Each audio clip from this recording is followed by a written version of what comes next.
All right, hello. My name is Jason. We're here to play Against the Darkest Conspiracy by that guy down there, Alan. Um, I use he, him pronouns. This is session 1 of 4. And we offline have decided of the three conspiracies that you can play in this game vampires, demons, or fae. We've agreed to play demons. So we're going to have a Against the Demon conspiracy. This game is part of the Gauntlet online gaming community. We're a bunch of gamers that play online together. We have dozens of games each month, and podcasts, zines, publishing, what else? Cons, a couple different cons throughout the year, all kinds of good stuff. Check us out at gauntlet-rpg.com. Um, I am offering this game, first of all, because it's a great game. I've played it like many Gauntleteers. We played in Alan's playtest over the last year and a half, 2 years, whatever it might have been. But also, it was kickstarted back in, what month was that, Alan? Was that May, June? It was part of Zine Quest in March. March. Though I've just had the proof print copy, and it's turned out to be more than a zine. Right. And it was kickstarted back then, and yeah, it's going to be released soon. Alan, is that right? When do you think it's going to be out there for people to buy? There's just a couple of typos I've spotted in the kind of proof copy, so I need to sort that out in the next week. Then backers will get the final PDFs and the voucher to get a print copy, and then I'd expect it to be on drive-through within the month. I've been wrong before. Sure. All right. So it's going to be out there soon, and people can check it out. And I also wanted to give Alan a chance to be a player because I assume it's still true. You have not actually been a player in your own game before. So no, I'm very excited. And give a chance to see a moderately experienced game master, me, play the game for the first time and see how that goes. Let's go around the table and just introduce ourselves with your pronouns, and let me know what kind of experience you have on the Gauntlet and whether you've played this game before. And then we'll save Alan for last, and Alan can just share a few thoughts about what it's like to been. This is your first game that you've made, right, Alan? Do I have that right? There are a couple of precursor games on itch, but this is what I describe as the first proper game. Okay.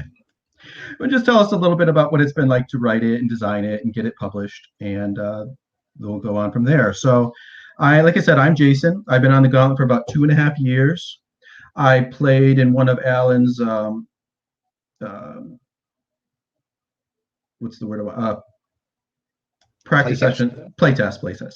I've played 3 sessions in a playtest, and I've also played in a couple of the one-shots of his similar games, Alien Dark and Against the Sith. And I have not run it before, but I have run one session of the similar game, Alien Dark, before, which went really well. And I've listened to most of Alan's playtests. I think on your YouTube, Alan, there's like 30 some now at this point. I haven't listened to all of them, but I have listened to most of them. All right. So, anyways, let's go around the table. Let's start. Can I just say your dedication? Your dedication is above and beyond the Call of Duty, Jason. Thank you. No problem. They're very good. They're very entertaining. Let's start with the new guy. Let's start with Joe. Joe, tell us about yourself, your pronouns, and your experience with the Gauntlet. Hi, my name is Joe. He, him. So yes, you're right. This is my first game. I ran across the Gauntlet through the podcasts. I had mentioned earlier, some of you had heard that a lot of time playing role-playing games when I was younger, and then got out of it for a very long time, and then came back into the world's greatest game that everybody seems to come back to, and then grew a little disillusioned with that, and was looking for something meatier, better, different, I should say. And I'm going to get myself in trouble with all of this opinion. But yeah, so I'm really excited. I will admit that I'm heavily into most of my play experiences with more of the fantasy tropes. I am playing an off and on Fate game right now that is similar, sort of a Dresden Files-y sort of thing. So in the ballpark, right? So yeah, I'm just super excited to be here, and so that's me. All right, thank you. Let's move to, let's say, Stephen.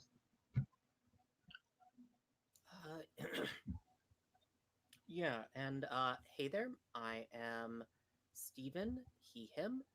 I've been here on the Gauntlet for beyond 2 years now. Um, I This is my first time actually playing against the Dark Conspiracy. I play a lot of things. I don't know. I was just like one of those high end those like high end dorky kids that didn't have friends, and I had the Dungeons and Dragons play like books as a kid, but I just didn't actually have friends to play it with. Um so yeah. All right, that sounds familiar to my background. And then David. Hi, I'm David, MK, he, him pronouns, and similar gaming pathways. I've been with the Gauntlet for a number of years, here and there as my schedule allows. Part-time game design dabbler as well. This is my first time playing in this wonderful game that Alan has created. I'm so looking forward to it, and yeah, I'm just really stoked to get going on this. Sweet. All right, Alan, finish us off. I think I am probably by somewhere the oldest. So my first gaming experience is Traveller in 1977 as a late teen. But the Gauntlet has transformed my play in the last 3 years. Almost exactly 3 years, I think. GauntletCon October 2019 rings a bell, or maybe 18. I'm losing track. Anyway, I just love playing with the Gauntlet, and I try to run a couple of games a week. Though I will admit that getting this thing finished has interfered with that. In terms of where it came from, I love Night's Black Agents, but I've never been able to get on with the Gumshoe system. So I was looking for a more narrative driven, and some would say Gumshoe is very narrative driven. I was looking for a way to make it lighter and quicker, and to kind of engage some of the narrative approaches that I've seen work so well on the Gauntlet. So that's what it's about, really. And I'm nearing the end of this particular tunnel, but it's been very exciting. All right. Let us turn our attention to the character keeper. This character keeper is created by Alan and is provided to the people on Kickstarter. And I imagine when you publish it, will you have some way for like people to access the character keeper that way too? Yeah, a link will come with whoever buys whatever. Sure. And actually, there is a slightly updated one that takes some of the labor out of the operations tab. And I'm working on the supernatural. Drop down lists that drive drop down lists. I'm trying. Okay. And I've made a few edits myself too, but let's go through it tab by tab just to kind of introduce things. So the first page is probably a bit familiar to those of you that have used character keepers before. Have you ever used a character keeper before, Joe? Or is this new to you also? You've used one before? Okay. Yep. So this is pretty self-explanatory. We'll come back to that later. Let's go to lines and veils. Have you used lines and veils before, Joe, or is that new? You've used it? Okay. This is kind of usual to those of us that have used it. Just kind of, click the type of stuff that you want to have lines and veils, or you're interested in them. The only things to note here, I've already clicked a few things. Looks like some other folks have clicked some things. Like, for example, I put a line on vampires and fae stuff because we're not going to do that. We're doing demons. The ones that I've clicked as interested, those are because in this game, there are mechanics that sort of require those to be part of the game. Although we can certainly put lines on aspects of that. So for example, it's romance with PCs is clicked as interested. But if you don't want to see sex in our game, you certainly could put a line on consensual sex. We could just have romance be, flirting or something instead. but we want to keep those aspects in the game, but we certainly can put limitations on what aspects of those we have in our game. In addition here, there's a link to the dice roller. In fact, I'm going to click that myself now and get that open. We'll talk more about that once we actually start rolling some dice, but go ahead and open that. We all share the same dice, so don't create any dice, don't delete any dice. Otherwise, we'll be in big trouble. I think that's it for that. Let's move to the next four tabs are all different sorts of moves that we'll use in the game. I'll just not say a lot about those right now, but those are the next four tabs. Then there's a tab called Operation 1. This is where we're going to put in the details of our operation. Then there's a tab that I've added called People, Places, and Things. This is just where we can put in different NPCs, different places as we play the game, as we create things. This is, I would hope that all you guys can help me with that. You know, if we name somebody, if we introduce somebody, go ahead and jump in here and you can be the first one to put their name in there, find a picture for them. The very top example is of Lucy, a vampire from Dracula, and just kind of shows how you do it. You put in the name of the NPC or the place or thing in the upper left, and then there's a little box for Lucy. It's on row 3. We just put in the link that you found from the internet there, and it should kick up the picture under image. And then you can type in something for description and notes. That's how all that works. The next tab is called Supernaturals. As we play our game, we're going to discover some supernatural folks, and we will give them names, and we'll give them, as you play the game, either I will introduce their powers, or you will use some of your resources to discover their vulnerabilities, weaknesses, deterrents, and compulsions. And we'll list all of that there. So that's what that tab's for. Then there's a tab called Operation Tables. This will just access when we're needing to define aspects of the operation. But for now, don't need to worry about it. Then there's a tab I've added, this is copy and pasted from the manual, called Organizations. These are just some of the criminal and intelligence agencies that you'll find throughout, I think it's mostly Europe, isn't it? I guess I see some Asian names in there too. Then there's a couple more tabs for later operations. We don't worry about that now. And then the last couple things are just data that are used to draw from, to fill in boxes and other parts. So we don't use that at all. Any questions about the character keeper? Okay. Let's do CATS. CATS stands for Concept, Aim, Tone, and Safety. The concept of this game, this is a operation-based game, which means that we will play our game through a series of operations, jobs that you'll go on. And each of them has sort of phases within that operation. There's a briefing, there's an investigation phase, there's an operational phase, there's a debrief phase, etc. And then we'll just repeat that as much as we can with our time. Alan commonly describes this game as Jason Bourne with vampires. I just watched the Jason Bourne movies, and they have that similar sort of structure. Bourne's in London doing this thing until it's more or less completed. He moves to Madrid, and then he moves from Madrid to India, or where, you know, and we might not move around, but it's the same kind of idea that he completes these different aspects of his mission. Alan describes that operators are capable individuals who previously made their living in the world's overlapping crime and espionage communities. During that time, they discovered the conspiracy beneath the skin of what passed for normality. They can never unknow what they've learned, never go back to what they were before. There is something supernatural at the heart of the conspiracy, but at the start of the game, they aren't certain what form it takes or the powers it wields. The aim of the game, this is a collaborative game. I don't have any stuff. I have some ideas in the back of my brain that I might pull out if needed, but generally speaking, there's no plot, nothing set up beforehand. We're going to create it together. I want everybody to feel free to jump in. If you have a cool idea, you know, wait till whoever's talking pauses and then jump in and say, hey, how about this? You know, I think having an open table where you can all just collaborate and work together is what this game wants us to do. Like I said, we're going to make this up as we go. So when it comes to your turn, when I come to you and I say, hey, what about this? What do you think you're doing? What's this about?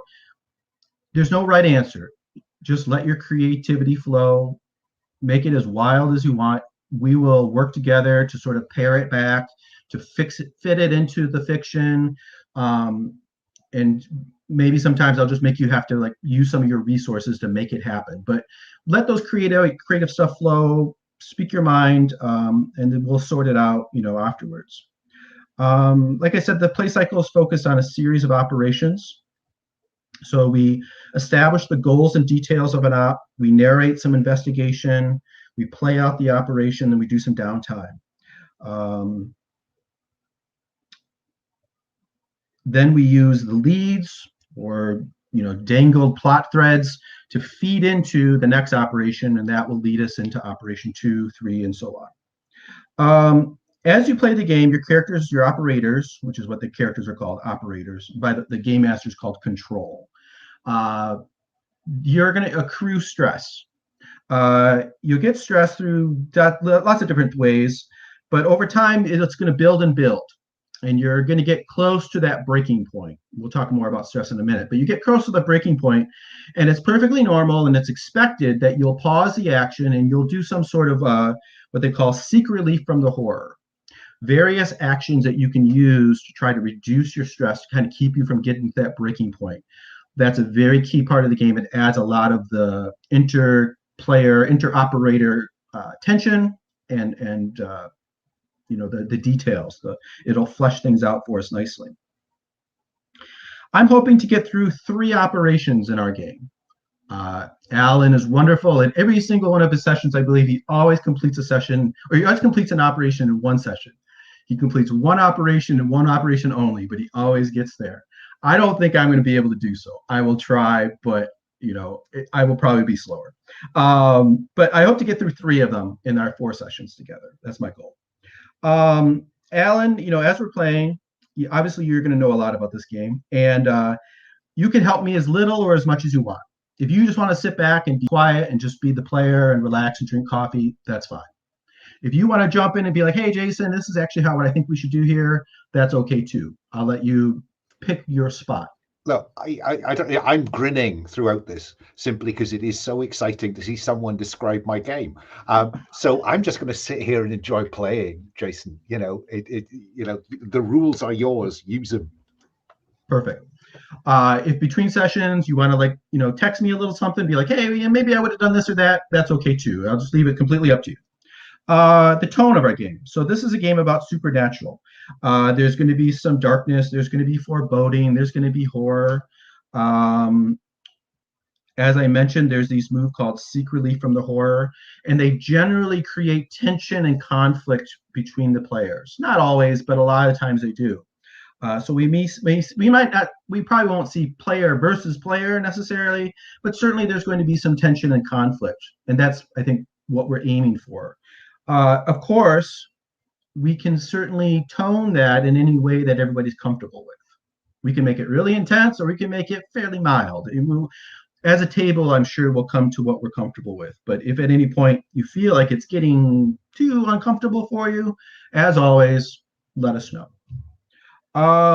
In addition, I think as a table, unless someone has a strong feeling of what kind of spy thriller they want, I suspect that through our first session or so, we'll kind of come to what our level is in terms of what kind of spy thriller. Do we want something gritty like Jason Bourne, or do we want something more campy like James Bond, or somewhere in between? I think, this is the point. If anybody has a strong feeling about the flavor, feel free to say so. But otherwise, I'll just let us kind of decide that on our own as we play. All right, safety. So in the gauntlet, we use safety tools. Our goal is always that everybody at the table is comfortable, feels safe. Whatever else we're doing, whatever our time restraints or pressures on us, it doesn't matter. They're all trumped by feeling safe and comfortable. So if anybody at any point isn't, use your safety tools to help get us back to being comfortable. So the first thing that we use is the Gauntlet Code of Conduct. It's one of the one of the links on the lines and veils is to that document. But in general, it says, be kind and generous to each other, respect each other's boundaries, especially those lines and veils that we've established. Don't interrupt or budge into other people's scenes unless you're invited. I think it's okay if they pause to say, hey, would you mind if I input a little bit here, and get that consent from that person that has the spotlight. But make sure you get that consent, and try to wait until they pause and got out their ideas. Pay attention even if you're not in a scene, and mute when you are not in a scene. Okay. We're going to use the open door. The open door means that you don't need to make any excuses. You can come and go as you please. If life pulls you away from the screen, that is okay. Let us know, I'm using the open door, or just disappear. It's perfectly fine. If you can let us know when you can come back, that's okay. If you have to miss an entire scene or an entire session, that's okay. If you have to miss the rest of all of our sessions, that's okay too. The open door means you can come and go as you please. You don't need to feel a need to explain yourself. We're going to use the X card. The X card means that if, despite all of our other safety tools, if at any point you get uncomfortable, something's just not working for you, you can put on the screen, cross your arms. That's probably the best way of doing it. I'm not great at following the chat, so if something's too much for you, throw that on there. We will rewind and try to continue the game without the objectionable material. To the extent that you are comfortable, you can share with us what you're not comfortable about, what you're not comfortable with, but you don't have to. Okay. And we're using lines and veils, which we've already discussed a little bit. These are things that just sort of guide our play and our content. The hard line means that it's not going to be in our game. We won't have mention of it. We won't see it on screen. A veil means that it can be mentioned, it can be part of our game, but it's not seen on the screen. We will fade away. We'll have a veil behind that material. And then interested are things that you want to see, or that we want to see as part of our game. So we have a tab here. Let me see what we've got. So we've got a line on sexual assault and violence, homophobia, racism and sexism, peril to pregnant women and infants, vampires and vampire lore, fae and dark fae lore. We have veils on harm to children, consensual sex, torture by PCs, and we have interested, which is because it's kind of part of the game, verbal or physical tension or conflict between PCs, romance with PCs, romance with NPCs, and drug and alcohol use or abuse. Okay, so if you want to add more things as we play, feel free to do so. You might want to give me a heads up, like in the chat or something, that you've added things, or I guess we want to be anonymous, so I'm not sure exactly how to handle that, but I'll try to check back routinely to see if anything's been changed or added. Okay. All right. We are going to be playing with demons. I want to make sure that everyone's on board with what I see as the key tropes of demon stories. Okay. So with demons, I expect that we're going to see temptation and corruption. We're going to have discussion of souls, maybe of losing of souls. And we're going to have some discussion of heaven and hell, the concepts of heaven and hell in our game. Is everyone comfortable with those things? If not, we can adjust things. If that's cool, seeing some thumbs up, great. I have a question. Sure. Would this include the potential for possession as well? It may. The next thing I was going to mention is mind control and mesmerism, which is part of this game. Do you have feelings about that, David? I think as long as we as a group are okay, consensual possession, I think I'm fine with that. Sure. Well, let me describe a little bit. Like I said, I was going to mention this anyways. So there are some mechanics in the game aimed around mind control. There's mesmerism, there's projecting feelings, there's a couple other powers that supernaturals might use on you. I can't remember, but right. And the way that they're used is that, let's say I'm a supernatural. I come at you, I make eye contact, I'm hallucinating you or whatever. I'm not hallucinating, but I'm mesmerizing you. And I would say to you,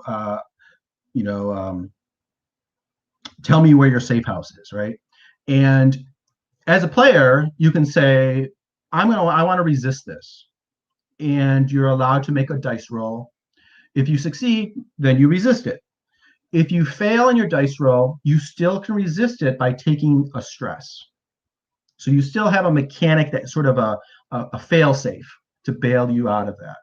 Would that be comfortable for you guys, or is that still not quite what you'd be comfortable with? Everyone's okay with that? Okay. And of course, as we play, if in play you're like, I don't know about this, you can X card it. We can discuss it. Whatever you're comfortable with is great.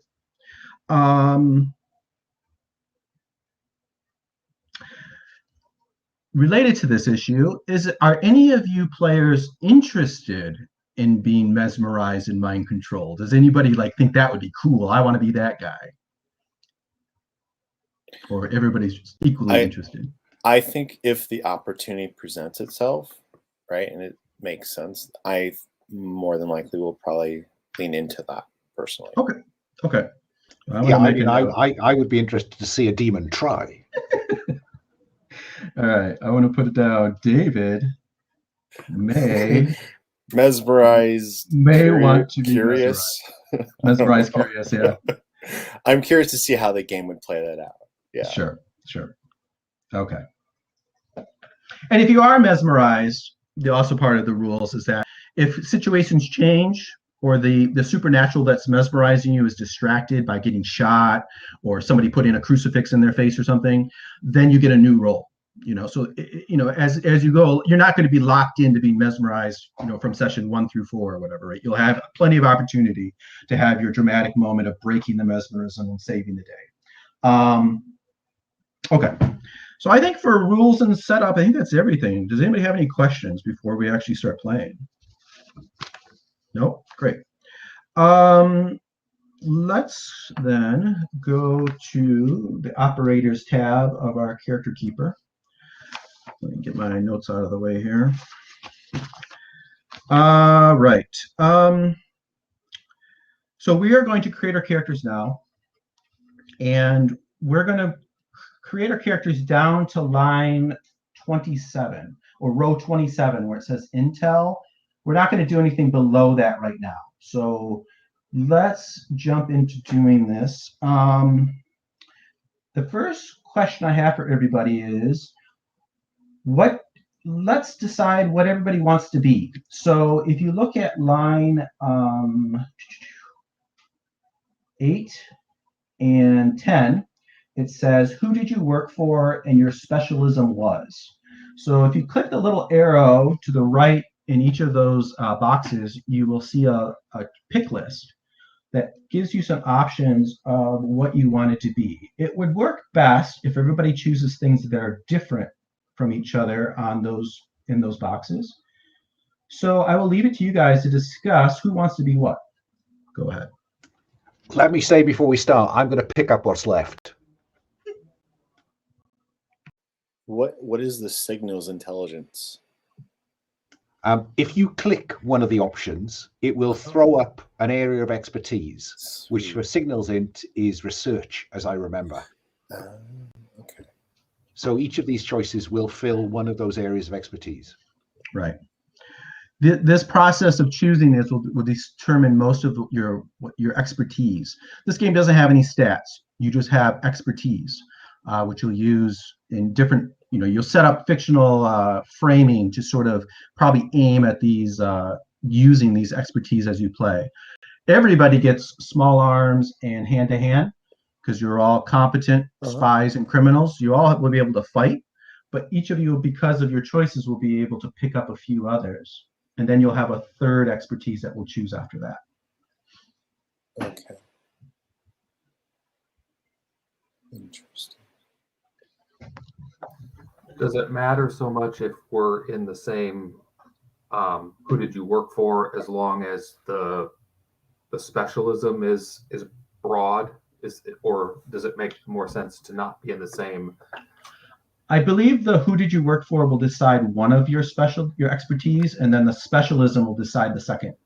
So, like if I pick criminal organization, it kicks up larceny under an area of expertise. Okay. And then the specialism will give you another one that will come up. If I'm a criminal that's an expert as an assassin, then I get larceny and deadly. My expertise, the tab on line 7 doesn't change. Is it supposed to? Line 7, no. Where it says expertise, it says available. Just leave that as available. That's something else. I'll talk about that in a bit. So yeah, I clicked on signals and went with analyst, and those are the only. Oh, okay, then rows 14 and 15. That's where that comes up. Okay, I see that. Yeah. To get started though, so it looks like now I see one thing. Joe has. I don't know if you're still working, but you have signals also. It would probably be best if we don't have two people with the same thing. I'll choose a different thing. Okay. Either way is fine with me. Yeah, I'll choose. I had an idea, but I can work either way. All right, so we got espionage. Ellen is waiting. Signals. So okay, I'm gonna go with. I was still just looking through. Did you have a particular thing you were interested in? I was just randomly picking something. I'm like, I don't know what signals is. Alan answered that, and I just picked it randomly. But I think I'm just gonna go with criminal. Okay. Just to pick something.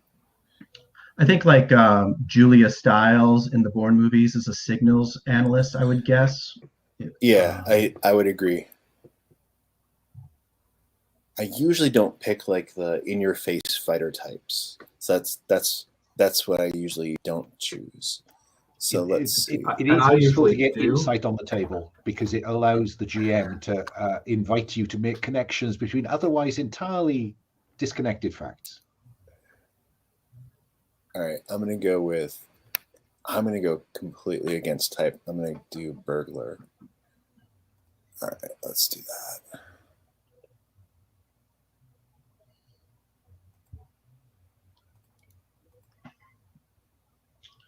And then once you feel comfortable with that, then you can think about the nation and organization that you were employed by. And this is where, again, if you go to the tab organizations, just kind of about, 8 or 10 away to the right, there's a list of some classic organizations that you might have worked with, depending on your who employed you. But you can throw in whatever you want. You can just make stuff up as far as I'm concerned. Oh, okay. Like I see Steven has EZLN. I don't know what it is, but that's what he's got.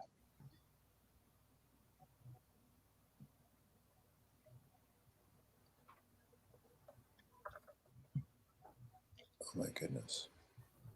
It's the Zapatistas. It's Stephen. You're coming through very quiet for me. I don't know if it's if it's my sound. My partner has trouble with. I need to turn down the volume for him. Let me turn that. There we go. Up. So much better. Are you locking in special forces, Stephen? Yeah. Fine.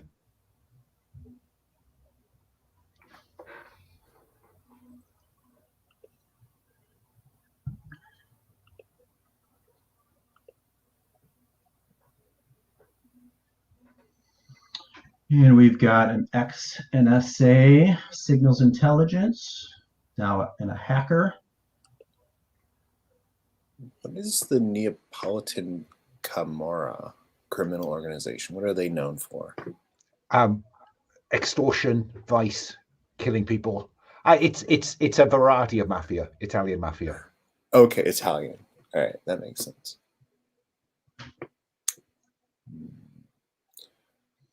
Neapolitan would be Naples rather than Sicily. Is that right?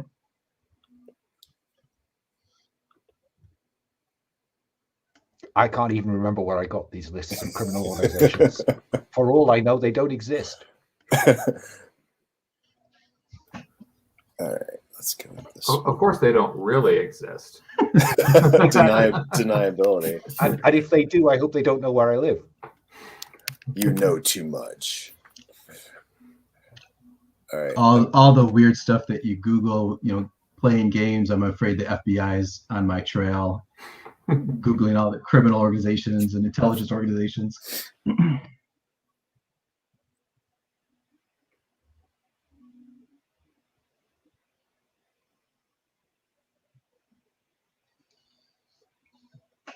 So as you sort of sort that out, some of you have also discovered the choose a final expertise. So these choices have given you 2 of your expertise. Then you have a spot for a choose a third one, and there's a pick list. And what I would suggest is you either want to balance out your character. So if you're real operation based, you might want to pick something that's more investigatory, and vice versa. Or you can balance out the team. If you look through the team and you're like, we don't have anybody that's a driver, or we don't have anybody that's a digital intrusion or whatnot, fill up a gap that is in your team, although it's not necessary, but that's ways of thinking of these.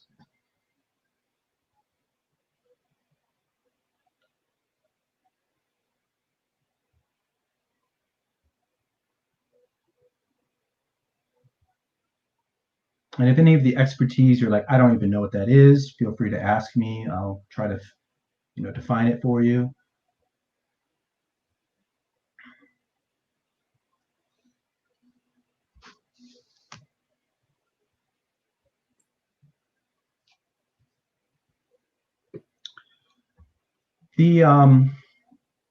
As you're doing that, let me describe that expertise that somebody was pointing out, where it says available, and you can click. There's a spot where you can click it from available to unavailable. All that means is that as you play the game, if you get stressed out, different results can cause you to lose your expertise, which means you can't use your expertise until your stress goes up. So that's where we just keep track of that. So right now, you're all in pretty good shape. You all have your expertise available to you. But as we play, you might lose that, at least temporarily. Next to where it says your specialism was, there's a little box there. If you hover over it, it tells you kind of how it works.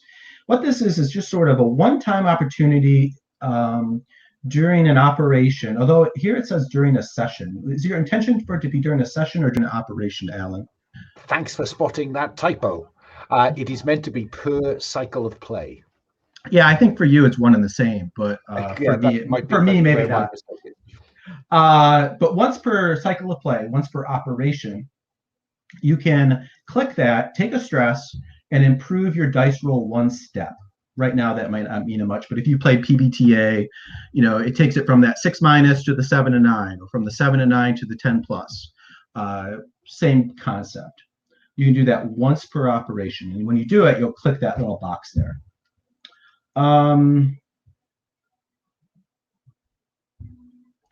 There's a spot there for you to describe yourself as you're seen by others. You can fill it in there, or what I commonly do when I play a game is I just get a picture. A picture kind of takes care of that for me. And then you're going to create your anchor. This is someone that you still have contact with, you have feelings for. You don't live with them, you don't see them day to day, but they're out in the world somewhere giving you support. They're giving you meaning, they're giving you some connection to the world. They're your anchor. You're going to define who that person is. For now, I just kind of list them and maybe a little bit about what your connection to them is. Is it your mom? Is it your sister, your partner, whatnot?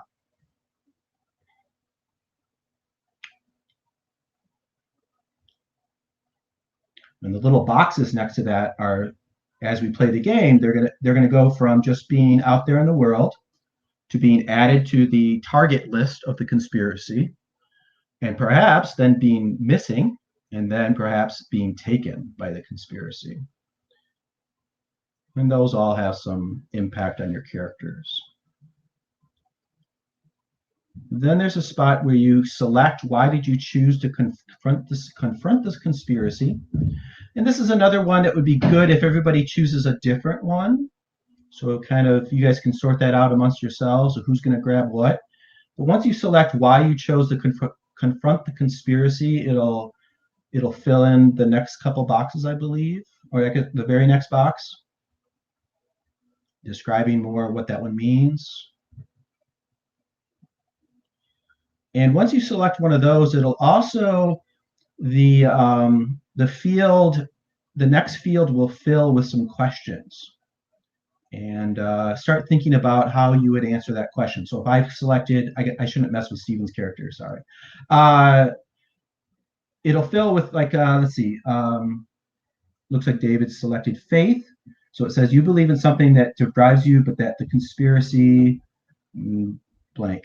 And then what do you believe in, and how has the conspiracy threatened your beliefs?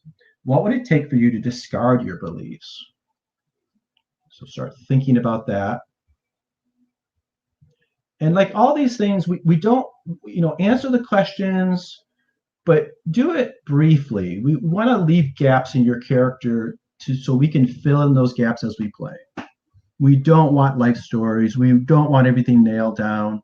Be vague, be brief. That will leave you room to develop your character as we play.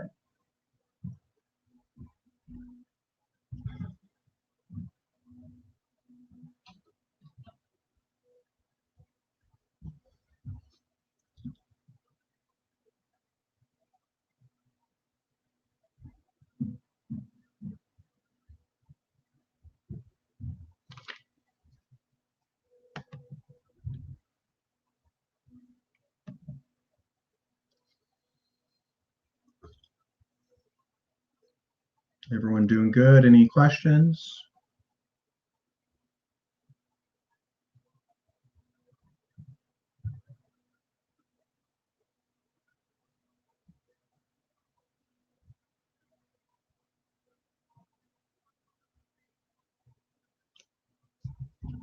I'm going to grab some coffee. I'll be right back.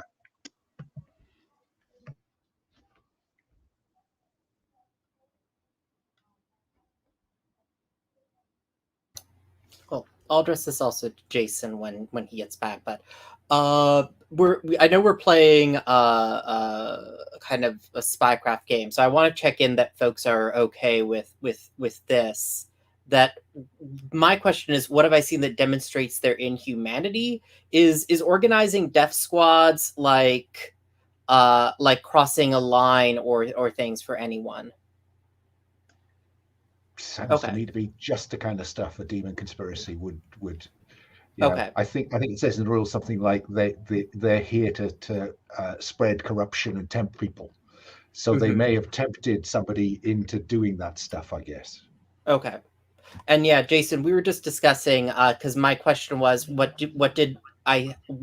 has demonstrated their the demon's inhumanity, and I was discussing that if it was okay, that if everybody was okay with me saying that they organized death squads. Okay. Sure. Sounds about right for a demons. Are all those motives for confronting the conspiracy locked in? Because then I'll pick one of the ones that's left. Yeah. Faith, revenge, and humanity. Okay. And just looking through the sheets, Stephen, choose an anchor. Alan's working. Joe, select a final expertise, line 16. David, I don't see anything missing. Find a picture when you get a chance. No hurry on that. Joe, I don't know if you're familiar, but the little tiny little box, row 3, you just put a link from the internet. I think most of us use Google. Just go on Google, type in, NSA hacker, and you'll probably see some images. Select one that works, and put that image link right in there, and it should kick the picture up. You can see how Alan's done it for Dominique Harris, Dom Harris. There is a link to a Pinterest board on the Lines and Veils tab. Right. Yeah, that'll give you a whole bunch of pictures.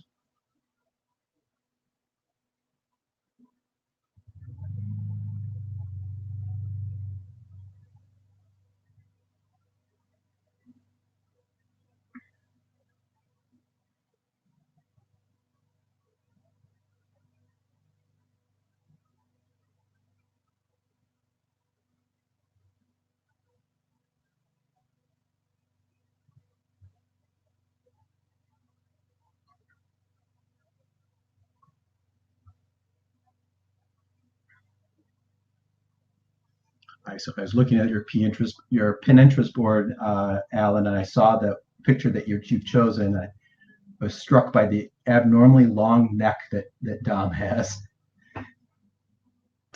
She might be a demon. Well, there's all the better to be strangled or bitten on. Right.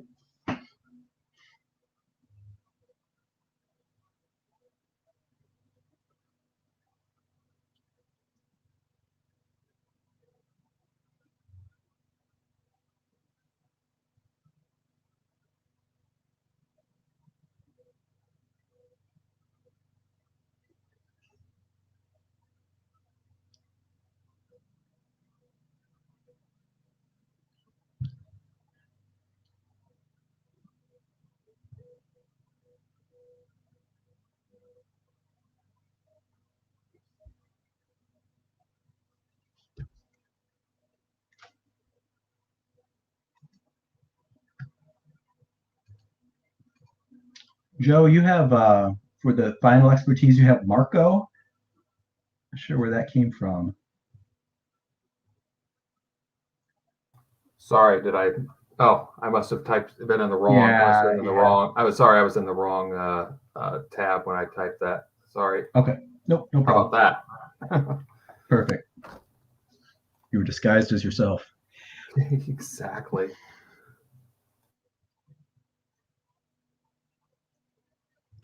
I think, Alan, you could probably choose your final expertise. Looks like the others have all made their picks.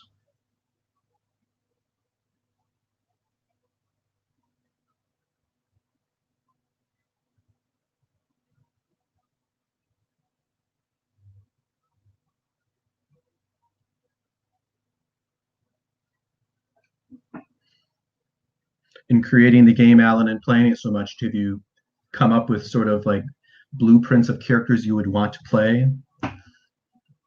Well, I think I said in the pre-game chat that I've played in these kind of games. I usually play someone who's the kind of disguise expert, and so I was quite keen to play someone who's just murderously dangerous.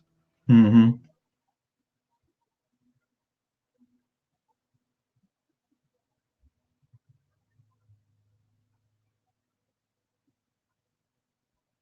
All right, I think everybody's more or less done. I think you've kind of fill in the last few gaps as we introduce these people. So let us go around the table, introduce your character with their pronouns. Tell us about their specialty, their background, as much as you've learned so far. And like I said, you'll all this be brief, but then kind of work your way down the sheet. Tell us about your anchor. Tell us about what motivates you, why you chose to confront the conspiracy, and how you're choosing to answer that question that follows. Let me go. I think Stephen might be still working a little bit. So I think, Alan, I think we'll start with you. Okay.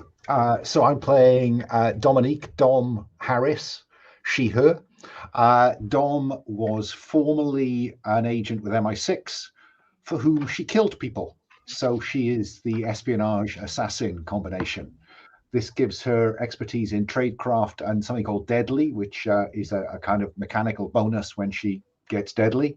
I'm still toying with the final choice, but I'm feeling at the moment that somebody with I think, given the way that she looks, butter wouldn't melt in her mouth. I quite like the idea of her being able to turn very authoritarian, that she can play the hard woman card when she has to, and it's perhaps the surprise given the way she looks. Her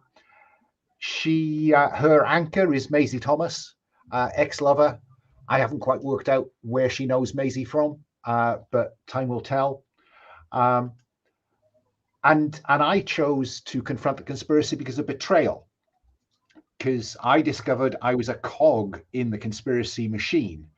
Then I was somehow betrayed. I thought, so what did you do for the conspiracy that you're ashamed of and haven't shared with anyone yet? I thought I was killing people for Queen and country, but in fact, it turns out that wasn't always true. And how could the conspiracy entice me back into the fold? I guess that there must be somebody sufficiently high up in MI6 that I would still trust enough that if they came to me and said, "Oh no, you've misunderstood," that I might take the offer to come in from the cold. Would that person have to be to prove themselves not to be corrupted, or that's not so important? I think that I'm British. I like a hierarchy. If somebody sufficiently high up the hierarchy said to me, "Oh, you've misunderstood, Don. This is the truth," I think that Don could be convinced that actually maybe I was always killing people for Queen and Country. Maybe She might allow the wool to be pulled over her eyes. because Okay, it's cold outside. sure. What are the pronouns for Maisie, do you think? Let's say Maisie is they, them. Okie doke. All right, thank you for that. Let's learn about Marco Ruiz. Joe? All right, so bear with me. And let me know if I went too deep and aren't going to leave enough for the story to unfold. But so Marco Ruiz, him is a former NSA hacker who discovered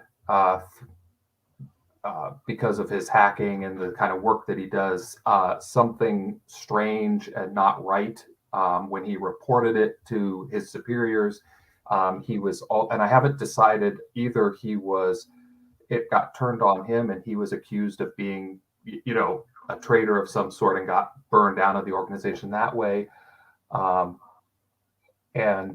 Something like that, right? I was also toying with the idea of they sent some sort of kill squad to kill him. And that is how, and I haven't filled it in yet, the most important thing you lost is his family was all killed. That is the element of the revenge now that he and his daughter, my thought process is that he was able to save his daughter, and he has secreted his daughter away with somebody he trusts and is hidden. And that is kind of the most important thing to him, is protecting his daughter, getting revenge. I see him as a kind of a bitter, angry person. When you think about what would you sacrifice to get your revenge, I'm thinking, basically he would sacrifice anything to protect his daughter and keep her safe from the conspiracy. So, would you sacrifice your soul? That's a good question. Maybe we should play that out. Okay. About how old is your daughter?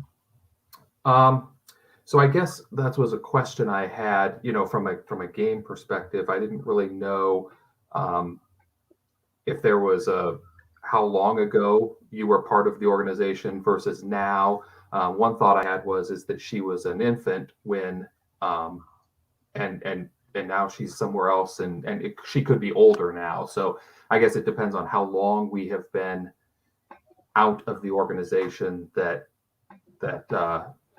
I don't, honestly, I don't have a strong preference for that. I'm thinking it's probably been, I mean, we certainly could play with it, but off the top of my head, I'm thinking maybe it's been a few years at most that everyone's been burned. So about what age do you think? And we can change it if it doesn't fit or whatever. So just to get it started. Let's maybe say 8 to 10, something in that range. Young. And we have a line, I think, or even is it a line or a veil? I forget, on harm to children. So your daughter is going to have some armor, some plot armor. So we'll keep that in mind as we play. Harm to children, we have a veil. Okay.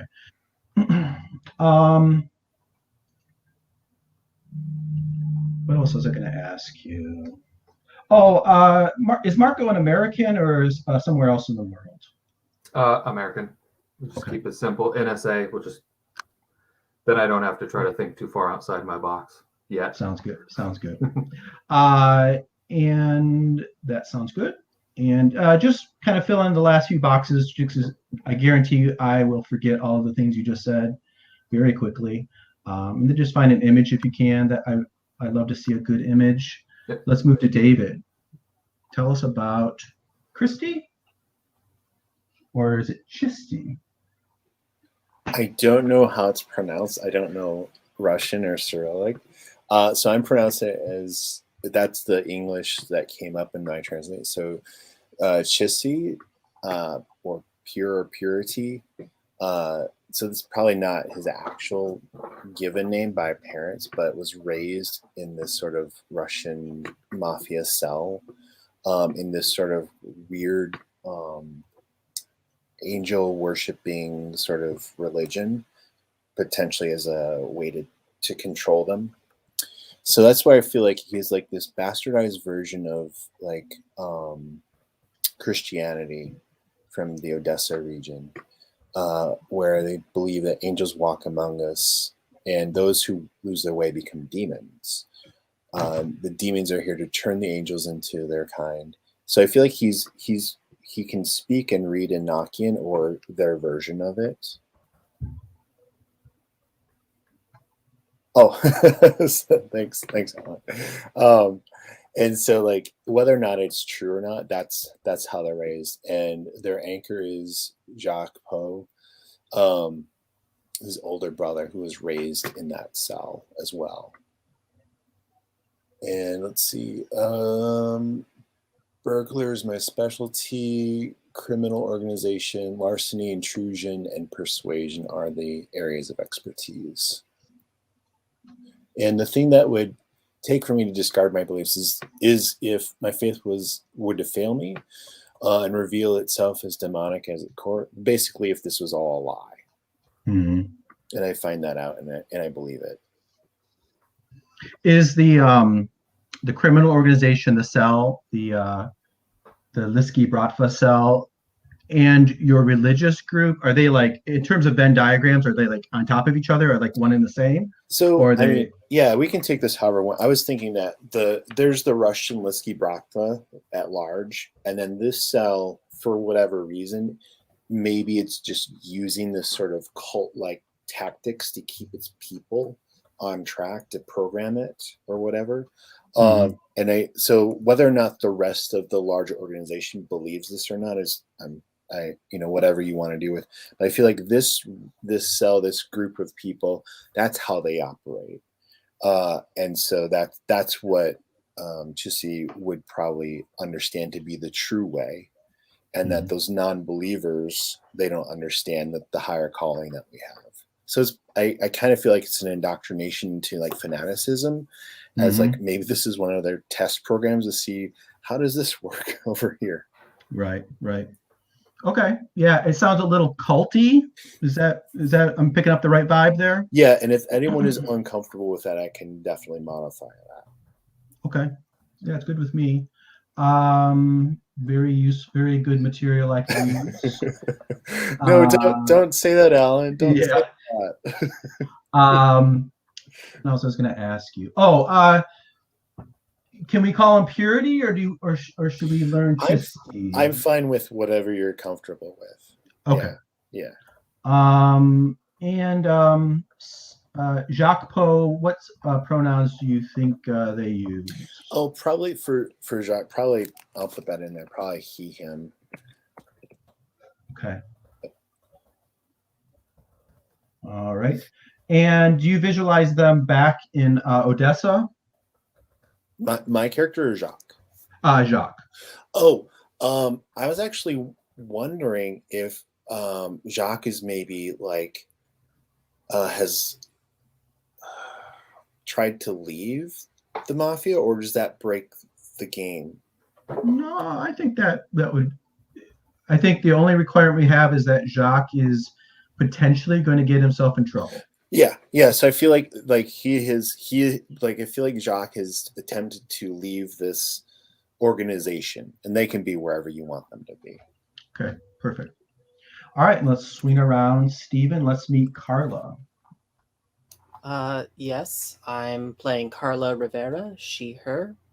I was part of the military branch of the EZLN, which is currently, I mean, it's the de facto government of Chiapas at the moment. I think I was I think I wrote. I think I'm one of the older from going back, maybe even prior to its reformation in like the kind of 70s, 80s. Probably going back to then. I'm primarily. I think I rose the ranks where I was primarily involved in organizing regional contacts and support networks, and I think that's when I came into contact with the dark conspiracy that several attacks by government or paramilitary forces on local communities had suborned or turned contacts that I had been cultivating for years, and that after I cleaned house among who I could, I became involved with all of you. Okay. I'm gonna be. I'll actually no. We'll get to that. And yes, my anchor is Martin Rivera, who is an old brother in the cause. There was probably an inkling of romance between us when we were younger, but we're both in our 60s now. We're too old for that. Okay. And your question they give you is, what would you Yeah, I sacrifice was to stop answering them? that. Yeah, sorry. Oh, okay.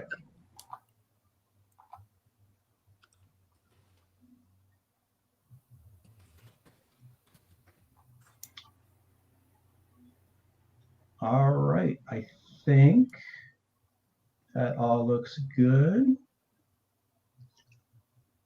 So let's go and let you guys. Looks like there's just a few things you guys are looking at a little bit. Let's go ahead and take a 10-minute break. Then we'll come back and I'll describe a few of the rule mechanics and then we'll get playing. So I will see you guys in 10.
This is so much fun.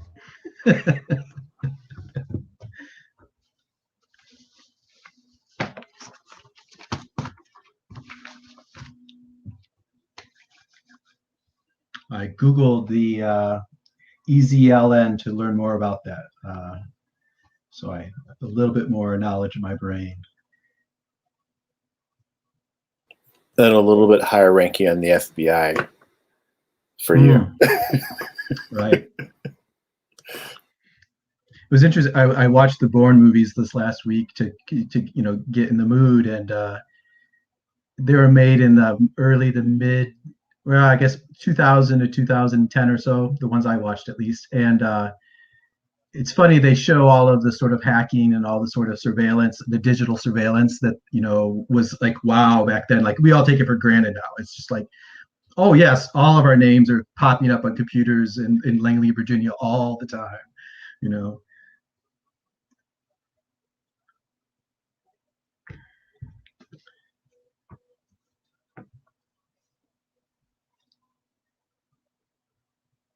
All right, everybody's here. Any questions about character creation? Everybody feel good with what they got? Yep. Okay. Let me describe a few things about the rules, specifically the game, what I call the game economy. So there's three things that we track. Two of them for you and one primarily for me.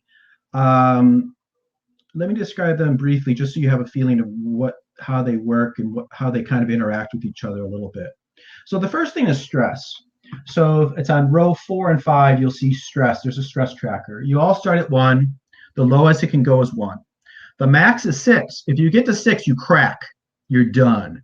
You're either dead, transformed into some horrible beast, or who knows what. Whatever your fate is we'll decide that if and when it happens. You accumulate stress as we play the game in several different ways. Being exposed to stressful things could lead you to have to make a stress roll. You also, when you make a roll, you always have the option, or I guess almost always have the option, of including your stress die. When we roll dice, one of the dice is a specific die. You create a dice pool. Those of you that have played a lot of games would recognize this kind of mechanic. You accumulate a stress pool, and one of those dice is a stress die. When you include the stress die, it increases your chances of succeeding, but it also increases the chances of your stress going up. So your stress can, in that situation, when you roll a dice pool, if your stress die is equal to or higher than any of the other dice, then your stress increases by 1. There's also times where I'll just ask you to just roll 1 die as a stress die. This is just a reaction to something that happens.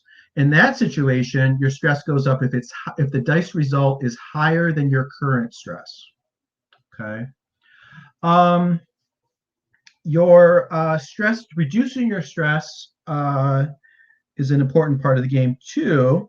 You can do this. The simplest way is to burn a point of intelligence. We'll talk about that in a second. But in different points in the game, you can use intelligence to reduce your stress. So you might want to always hold one in reserve just in case. The other way you can do it, probably more common way, is to do what's called a seek relief from the horror move. If you go to that tab, I think it's the 5th tab over, it's called seek relief from the horror. There are half a dozen different ways, 5 or 6, I guess, different ways that you can reduce your stress by seeking relief from the horror. These immediately reduce your stress by 1, and then you'll roll a die, which will determine what effect your attempt has had on yourself or on those around you. If you look at the kind of things that you're choosing from, they all have potential downsides. Looking for guidance, if you mess up, you might see. If you roll a 1 to 3, they see your false contrition and excuses. You've been betrayed your beliefs and your faith. You cannot use your expertise. So they all have potential downsides. And if you look through them, they all have different results based on what you roll on that D6. But a lot of times, like I said before, they'll just enrich and sort of add some color to your characters and your relationships. I mentioned what happens if you roll a 6, or if you get to 6. So you just try to avoid that as much as you can. And you can do secretly from the horror movies at any point. A lot of them can be flashbacks or sort of cutscenes or whatever. And they always have, even if you're in the middle of a fight or something, you can secretly from the horror by choosing one that seems to fit the fiction. So don't feel like you could only do these on downtime or something. You can do them all the time, and you probably should. Intelligence. If you go a little farther down on your sheet to row 27, there's a tracker for intel. And this is just sort of an abstract representation of knowledge that you learn as you play the game that you can then use to define things, to reduce your stress, to reduce heat. There's a lot of different things you can do. You usually earn these when you roll that dice pool and you get a 6. If you get a 6, then you almost always you'll earn a point of intelligence, and you just track it there. And like I said, you use it for defining different things, parts of the obstacles, features of the operation. You can define aspects of the supernatural enemies that you'll come across. You can use it to reduce your stress, to reduce the heat. You can also use it to recover your expertise. As I mentioned before, there's times where you'll lose the ability to use your expertise. You can get it back by burning a point of intelligence. By the way, these use of heat and intel, if you go to the tab called heat and intel, I think it's about 6 tab over, it will tell you, if you read through there under intel, it tells you the times and places and the ways that you can use your intel. So as we play, you don't have to remember what I'm saying now. You can go back and check it out. And then there's heat. Heat is represents the buildup of heat, a buildup of tension, or of the conspiracy's knowledge of you guys. It starts at suspicious, and it's tracked on the left side of the character keeper at the top by Carla, right next to Carla's columns. It says heat, and there's a bunch of boxes. They will fill up as we play. The conspiracy will go from being just suspicious to being alarmed, to capture, to attack. And as those things happen, there's more and more things that I'm allowed to do to mess with you guys. You can use your intel to reduce that. So if you get stressed, if you get worried about it, you have some intel, you can use it there. I can use heat to do bad things to you and your contacts, your anchors, your safe house. There's a lot of things I can use heat to accomplish to make the story more fun. So that's a very quick just introduction to the basics of the things we track. Any questions about that? Okay, let us get started then. So let me ask Joe, what city do you want our story to begin in?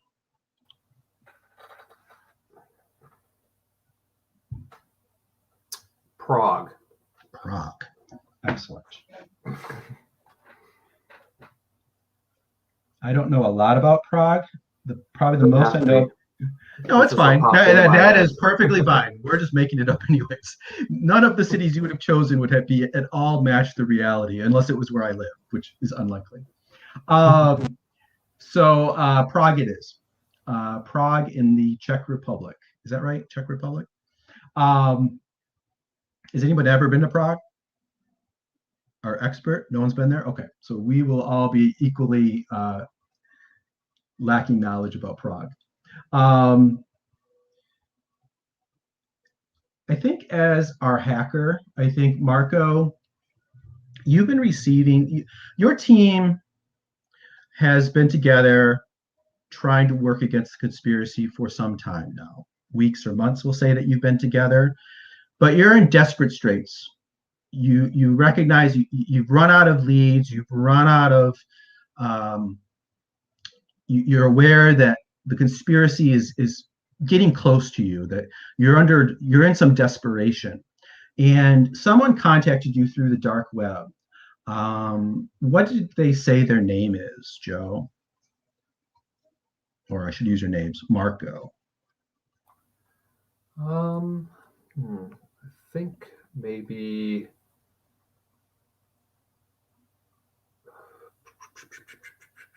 I was so quick with Prague, and how about like it probably wouldn't be a real name, just some sort of handle or something like that. How about Twilight? Twilight. Perfect. So someone named Twilight has been able to contact you through the dark web, and they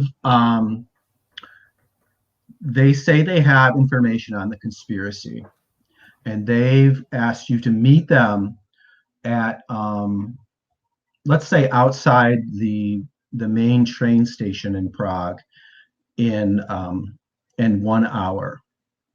And the team, you've contacted the team. This is the lead part, so we're not going to roll any dice. This is just sort of like the warm up, the teaser to get you into the game. So you've made the team aware, and you guys have moved to set up for this meet with Twilight.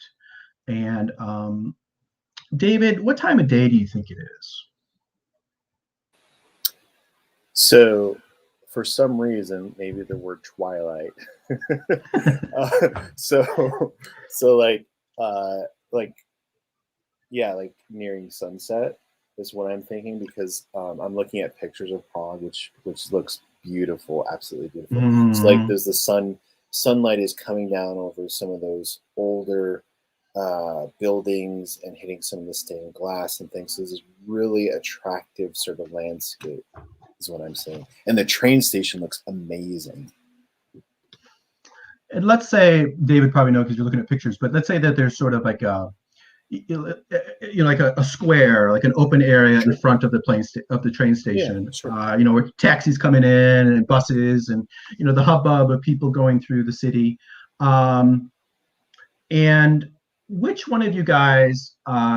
They've told you that they will have a. Let's say that they say that you'll spot them because. Well, let me ask you, Alan. What is it that they said that will be the way that you can spot them? I think that they'll be carrying a golfing umbrella that's red and white and emblazoned with Adidas. Okay. And which one of you would probably be the person to approach them and to talk with them? In other words, which one of the team is the talker? I'm looking at Carla, thinking maybe as a handler. Yeah, I think probably myself. Okay. And you do indeed see sitting on a park bench a man with a long dark overcoat, an expensive dark overcoat, an expensive, stylish haircut, sitting there with that umbrella, that distinctive umbrella, maybe like has reading a book, reading a leather-bound book. As you start to approach, let's establish where is everybody else, and this is where you kind of like show off your specialty. What do we see you doing that shows the audience what you're good at? Let's go back around to Joe. Joe, what do we see Joe doing to prepare for this meet, or setting up for this meet? So, are we outside the train station or inside the big you can be wherever you want. There? You can be in a van. You can be at the top of a building. You could be standing nearby. Whatever you want. Yeah, so I was thinking there's probably some sort of cafe or something, in and around, and that he will have had his laptop out and have kind of hacked in or connected into things to try to whether it's the cameras or the whatever, to just be providing some sort of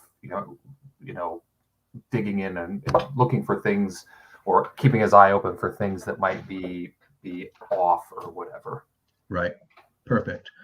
And Purity, where do we find you? How do you show off your specialty? So Purity is with a tourist group of like young people and he's got the backpack and everything, and it has the Canadian flag on it, so no one will hate him.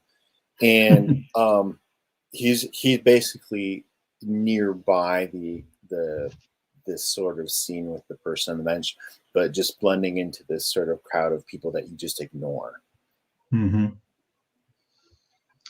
And what about Dom? Where do we find Dom, Alan?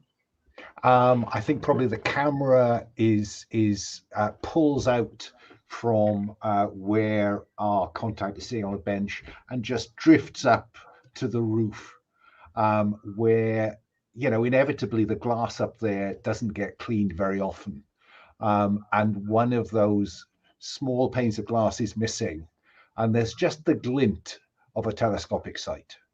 Mm-hmm. Great.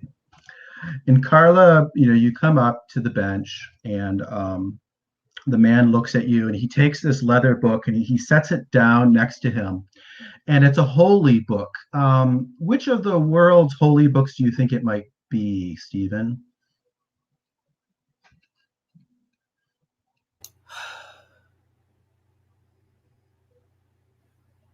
I think, like, I'm just kind of thinking here.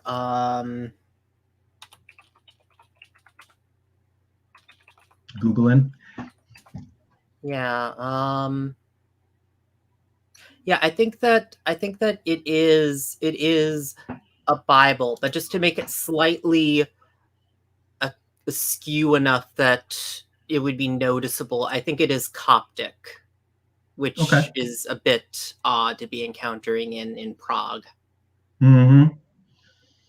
And he sets it down, and he says,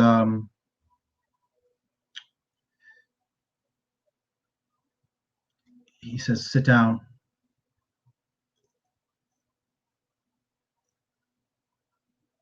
I mean, yeah, I take a seat, and I glance at his overcoat a bit judgmentally, because I murmur, clearly you don't know the meaning of dressing not to be noticed. He sort of just ignores it, and he says, he is shaking, he's trembling, and he says, look, I didn't mean for it to go this far. You have to understand that I didn't know what was going on. Look, you have to. I'm not going to offer you a benediction. Tell me what you did, and perhaps that will make some. Perhaps there will be some salvation for you. He's like, yeah, okay, you're right. Look, it's going to happen soon. The ritual. I won't be there, obviously, but it's going to go. It'll still happen. They'll find someone else. Look, everything you need is here. And he pats the book. He pats the Bible, and he goes to Stan, and he reaches in his pocket, you know, and everybody's on alert, you know, like that we see Dom, you know, focusing in on his head, you know, with a scope and whatnot. Joe, you know, turns away from his student group, his youth group. Not Joe, Purity. He says, "Please, I'm sorry. God forgive me." And he pulls out a revolver, and he puts it under his chin, and he pulls the trigger. We cut from there. Okay, you guys, one way or the other, you make your escape from this busy, you know, this Prague train station, and we come back to you now. You're in your safe house, and what we're going to do is we're going to define our operation from this lead. We're going to define some details about the operation, and then that'll work us into some investigation scenes where we will try to flesh it out. Okay. So if we go to Operation 1 tab, which is the 1, 2, 3, 4, 5, 7th tab over, we have our lead. The conspiracy are planning something at a certain time and place. He said something about a ritual happening soon. Stop it or neutralize any resulting consequences. We're going to go around the table, and each of you is going to answer one of these questions for us. Let me get to the right spot.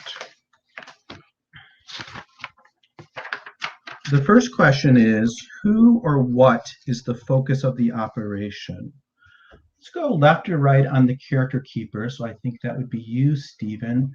There's a list there, and you can pick one of those from there for us. And the last one, of course, is something else, if you have something else in mind.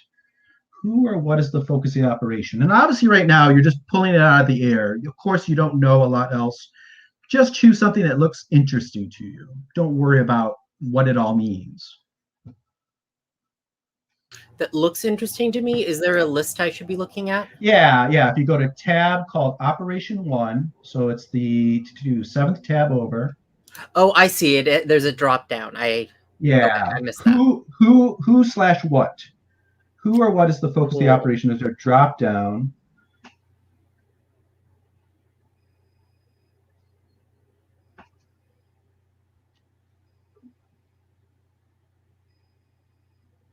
And if you guys want to look ahead, working our way across the character keeper, next up would be Alan. Alan's going to get, where is the focus of the operation? Yeah, I'll say a detain supernatural. Okay. Is this supernatural cooperating or resisting the conspiracy? And actually, I want to check when we say what the. Okay, yeah. So we are going after them. Okay, just. And you might be trying to kill them. You might be trying to free them. You might be trying to. You know what? You know what? Purity has established this. I think that it is an angel that is resisting them. All right, so I'm writing that in there. Angel resisting them. Perfect. All right, Alan, where is the focus of the operation? And this one, you refer to the operation tab. So Alan knows this, but for everyone else, there's a tab farther along called Operation Tables. Yeah, I'm working on drop downs that drive drop downs that will put all this on that page. But for now, I would like this to be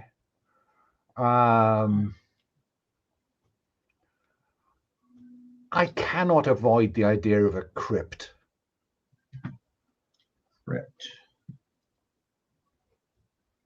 I mean, if you want me to go further, maybe I should go church, and then we can work out if it's a crypt. But I think I'm now looking. Did I put church in this list? Feels like I should have done, because I'd liked it to have it in Prague Cathedral. That works for me. Let's see. So go ahead and write that in there. Prague Cathedral. I will do. I can't believe that church does not appear to be in this. The things you notice.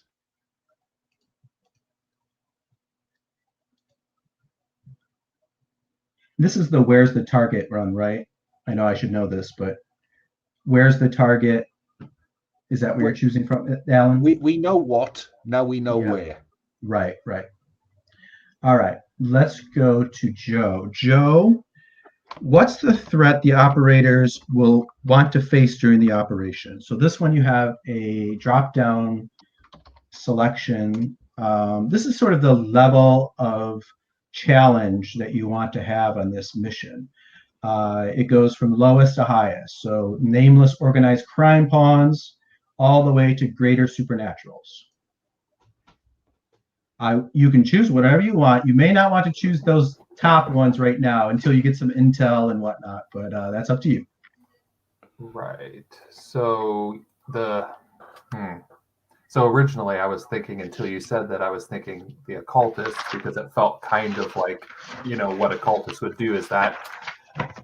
Yeah, I think that's reasonable. Let's do that. That feels Sweet. Right. All right, so go ahead and select that. And I think you just do the drop down and just click on occultist, name pseudoscientist or occultist.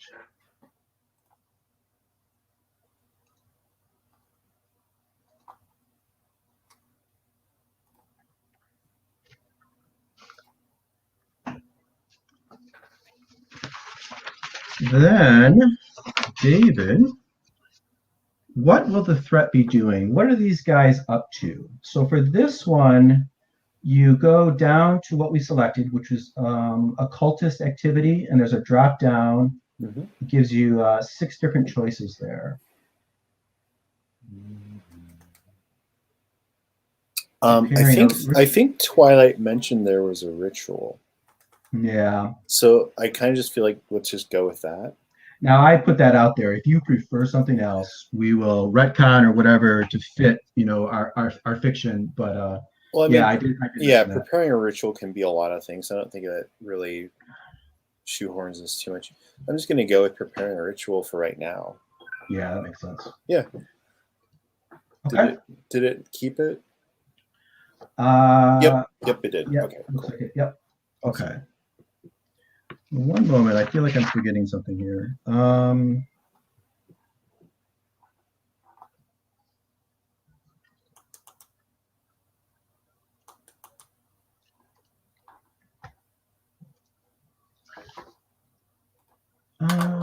No, I think I'm all right. I think that's it. All right, so let's summarize kind of what we have so far. So we have that. Get to the right tab.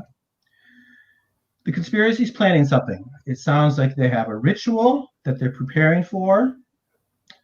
It is happening in the Prague Cathedral, and there is an angel that they have detained that is resisting them, that is involved in this.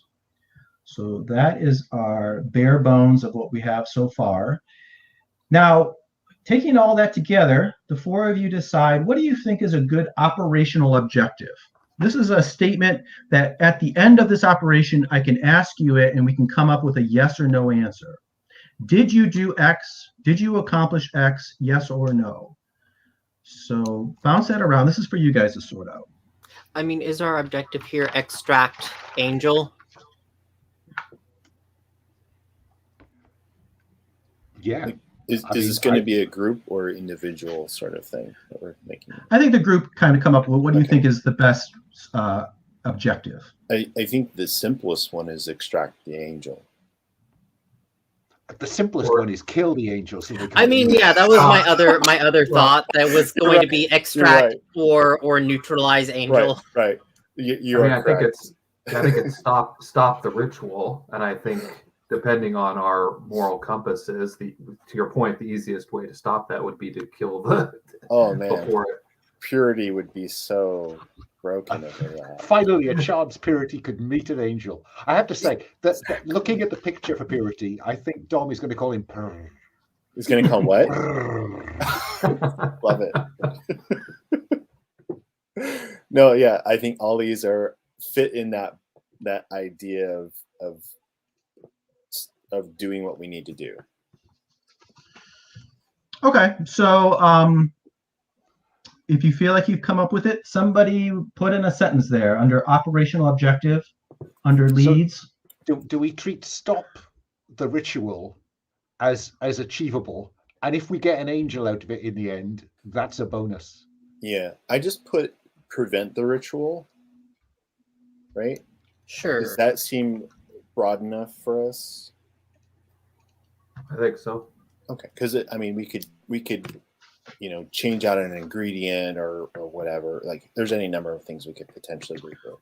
Yeah, we're going to review this after we do some investigation. So if it still makes sense, we'll keep it. But if we can certainly adjust it. But this will help to kind of guide your investigation scenes now.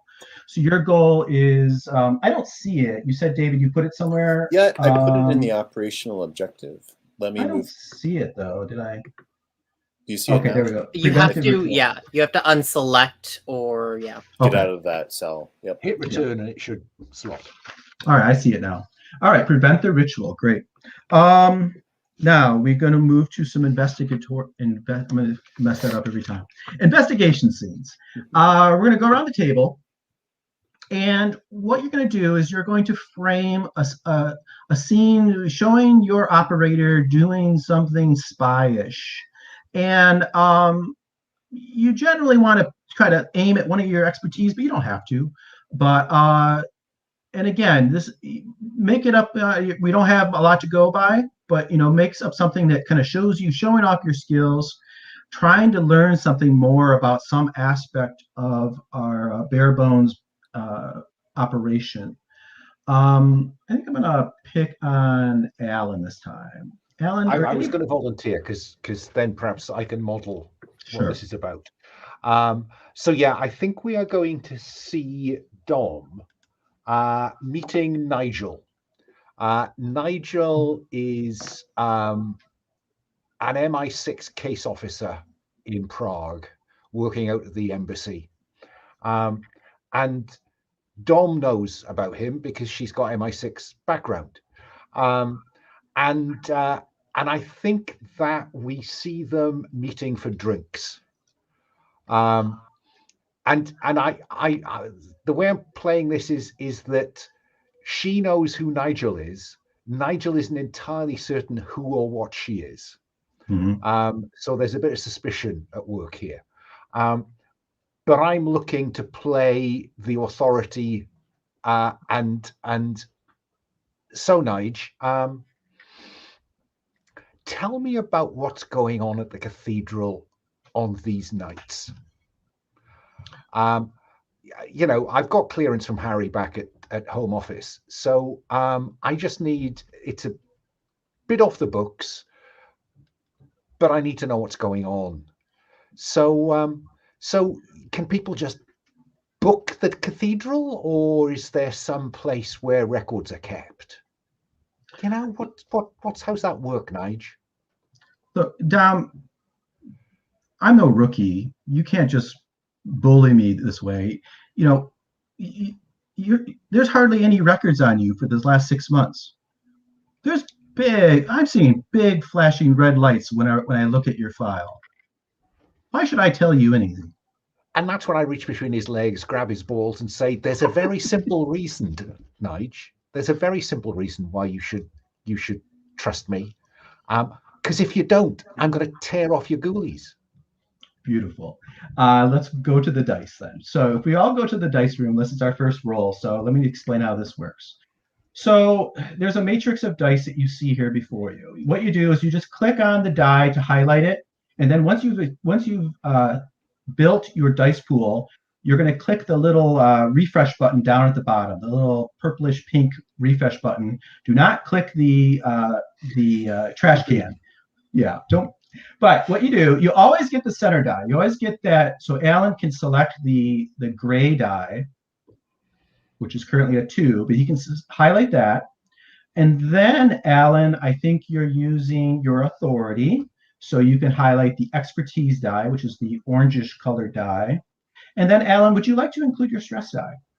Yeah, and the stress die is there to improve your outcomes. The result will tell you if you are stressed. You don't have to be stressed to include it. So I'm going to put the stress die in. So I'm going to be rolling those 3 dice. Yeah? Mm-hmm. Yep. Lock and load. Bang. Okay. So Dom's highest result was a 3. She got a 3, a 2, and a 2. Now, first of all, the stress die is not equal to or higher than the high. It's not the highest die. Okay. So Dom's stress does not go up. If the 3 was on the stress die, then Dom's stress would increase by 1. Dom got a 3. We are doing the basic move, investigate. So when you want to ask a question about someone, something, or somewhere, or want control to reveal something about the situation, roll 1d6. Dom got a 1 to 3. You get the minimum amount of information you need to proceed and mark heat due to your clumsy approach or the evidence trail you left behind. So what I'm going to do... What could be pulling heat from Dom's approach here? Sure. Yeah, I expected that red light to go out. I think immediately after leaving you, Nigel is going to go back and talk to a hacker friend of his and try to start to figure out more about what is going on with Dom, and put some ice on his nether parts. He about the Prague Cathedral then. So he says, well, it's all closed down for construction. It's being repaired. Nobody's using the cathedral at all for weeks now. That sounds sufficient for what you're looking for, the basic information. All right, so the cathedral is shut down. I've added that to the where. Okay, great. Now let's move across to, does anybody else have, I could go left or right, or we can just go with, anybody else have a good idea that they want to jump in and frame their scene? Now let me add one other thing I should have mentioned earlier. You get one of these. You get one investigation scene before we move into the operation. You can pass on investigating and choose to do what's called a preparatory scene instead. In that situation, right before the operation, you sort of will insert yourself into the location. So like you might be like, I'm going to insert myself as one of the construction workers or whatever. And that would work a little different than an investigatory scene. So as we go around, if you'd rather just do that, feel free to say so. So I was originally going to, prior to finding out that the cathedral was closed, was thinking about using, because I've got like research in disguise, but maybe joining a tour group to get in and see stuff. But obviously, if there's it's also closed. Oh no, go ahead. Go ahead, Stephen. I was going to say, we also have that Bible that is in probably Boharic if you want to justify like research. Mm-hmm. Yeah, I was going to say the Bible, as you start to pour through it, it has all kinds of like crib notes and maps and stuff. It's like covered in like coded and semi-coded and uncoded, stuff written throughout it. That sort of like gives you some of that. You certainly can use that as fictional justification for learning a whole bunch of stuff. Yeah, that sounds good to me. I mean, I could hit on that research expertise, maybe. Where do we see Marco doing this research? So I had a question about safe house. Do we have one in Prague? Yes, right. So, we're going to define that better in a minute, but yeah, you certainly do. So I guess I feel like that would be where he would be doing that. Okay. So we probably see you, with a laptop beside you, Googling things, translating, and then pouring through it. I see you with your, I don't know if you wear glasses, but for some reason, of course, if you're doing research, you have to have glasses on. So I think that makes good sense. That sounds doable. What kind of information is most interesting to you? What are you most trying to figure out?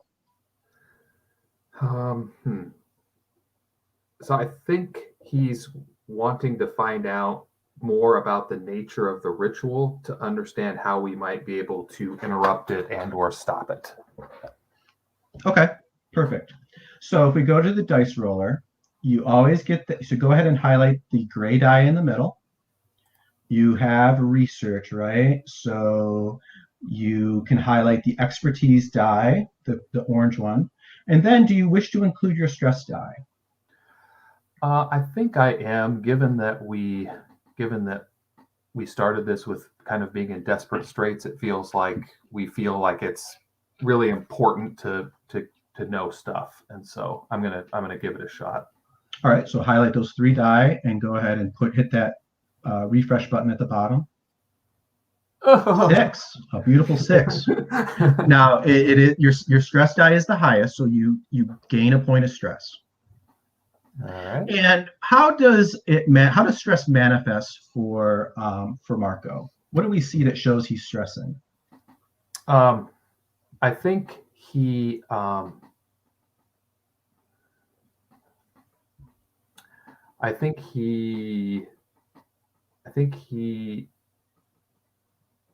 drinks when he's stressed. So I think maybe as he's, if we play this out a little bit, like as he's researching and finding about what the details of this is, it's pretty scary, pretty like appalling or something, and it's causing him to, um, Pour a drink.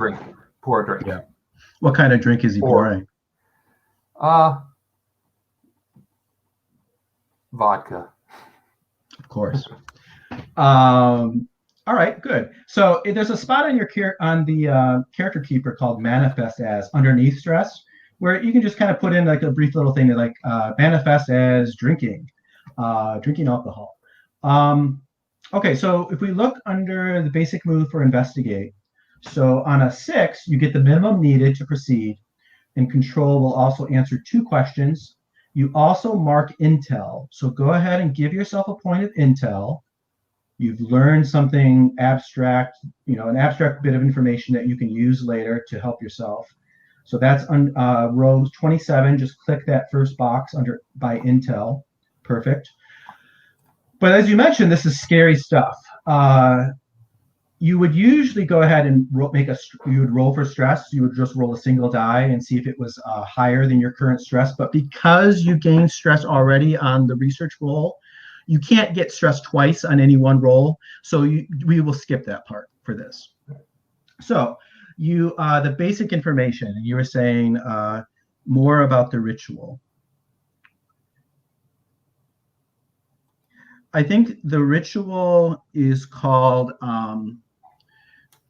it's probably like some ancient language.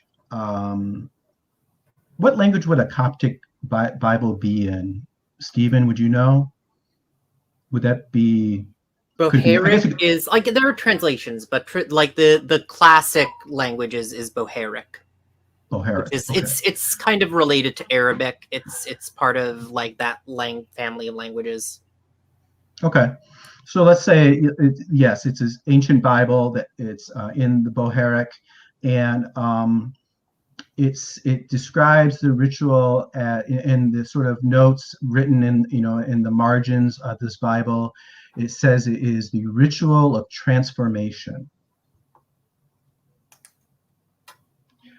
That's the basic information. Then, because you got a 6, you can ask 2 questions. I have to answer honestly, or instead of asking a question for either one of those, you could just define something about it. You can try to write. How does Alan phrase it?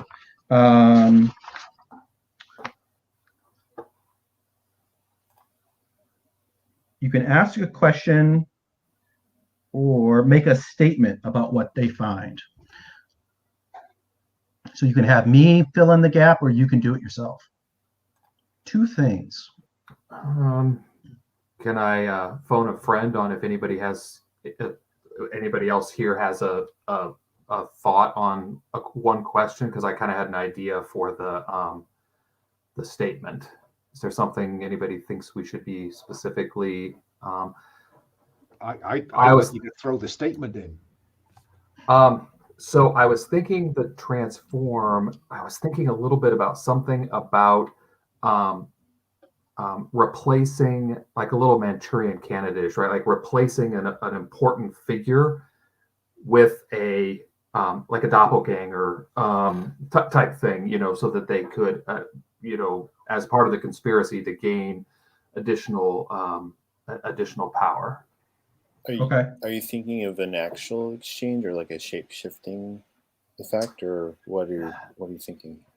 Well, I was thinking the transformation would be transforming someone or something into sort of a doppelganger of a powerful person, and then they would kill that person and replace them. So now the agent or entity is the person in power or something like that. So not like what I had alluded to earlier, of like a soul being, that person being possessed, but someone just physically replacing them in some capacity. I think I would be like that would work too, right? I think the idea I thought of was around just replacing or putting somebody into a position of power to further the conspiracy's aims. So whether it was transforming, inserting like a possession, or completely transforming them, I think would work either way. Okay. Either, both have different potential like outcomes, right? Well, obviously, the occult lackeys don't get to possess people. They just have to go through the messy body horror physical transformation. Yeah, right. I agree. Well, that might be kind of cool that they would be transforming somebody physically, and it would be all gross and whatnot. Yeah. Yep. Okay, perfect. So you learn that the subject of the ritual is transformed into someone else, and it's bad, or it's not a pleasant ritual, which might explain why your contact Twilight was very nervous and uncomfortable about what was happening, right? Okay, perfect. So that's a statement. Do you want to make another statement, or you have a question? Does anybody else have something they want to have Joe figure out?